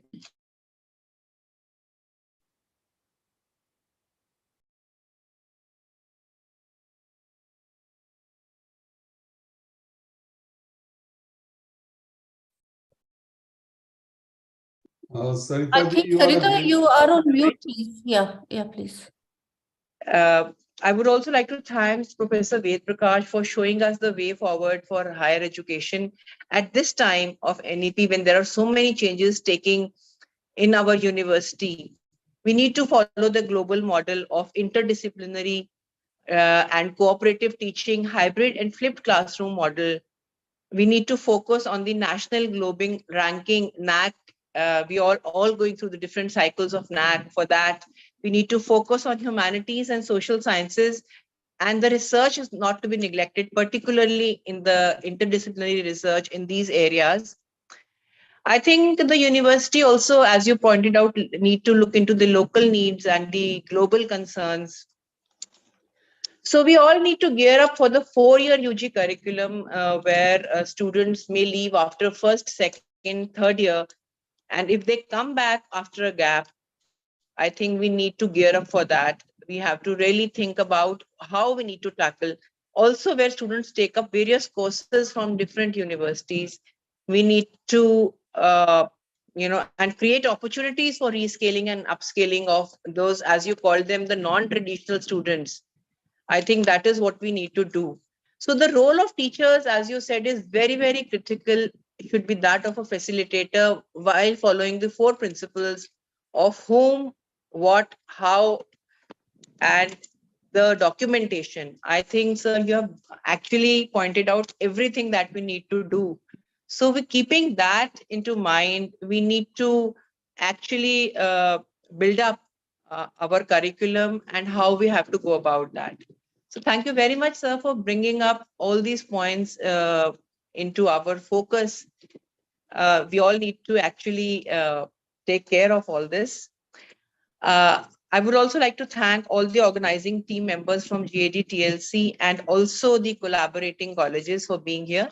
I would also like to thank all the participants, as I could see that the participants were very, very interactive. I would really like that. I was wanting to actually say at that time that this is the kind of interaction we are looking forward to during our all the whole of 1 month. So I would really like that we are all careful whatever the speaker is saying, and then coming up with questions or interactions will really actually mean and may make us understand what we are actually wanting to learn from this. So thank you to all of the participants and everybody who's present here.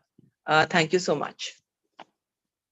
Thank you so much, Sarita Pasi, for the vote of thanks. And now, before I say bye-bye for today, and we'll be meeting on Monday, 3:30 p.m.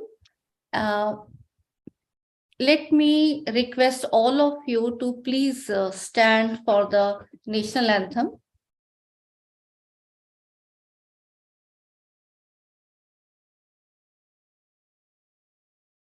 Jana Gana Mana Adhina.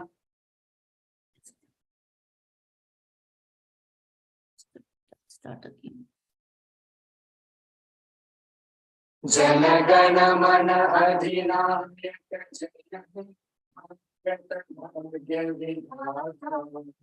Punjab Singh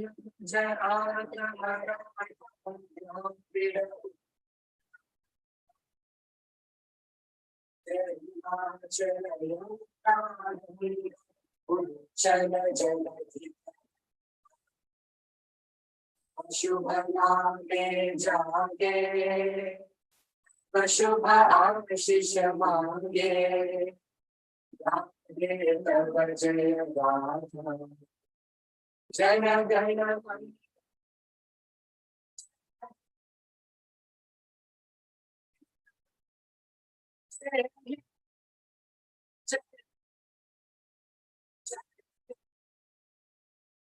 जय जय जय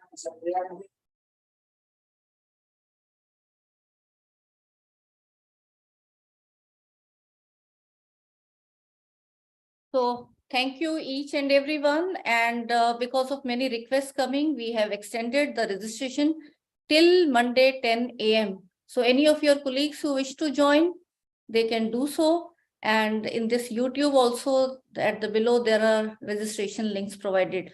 So once again, thank you everyone. All of you, wish you a very happy weekend and see you on Monday, 3:30 p.m. with more interactions and more sessions. Thank you, everyone. Thank you, ma'am. Thank you so much.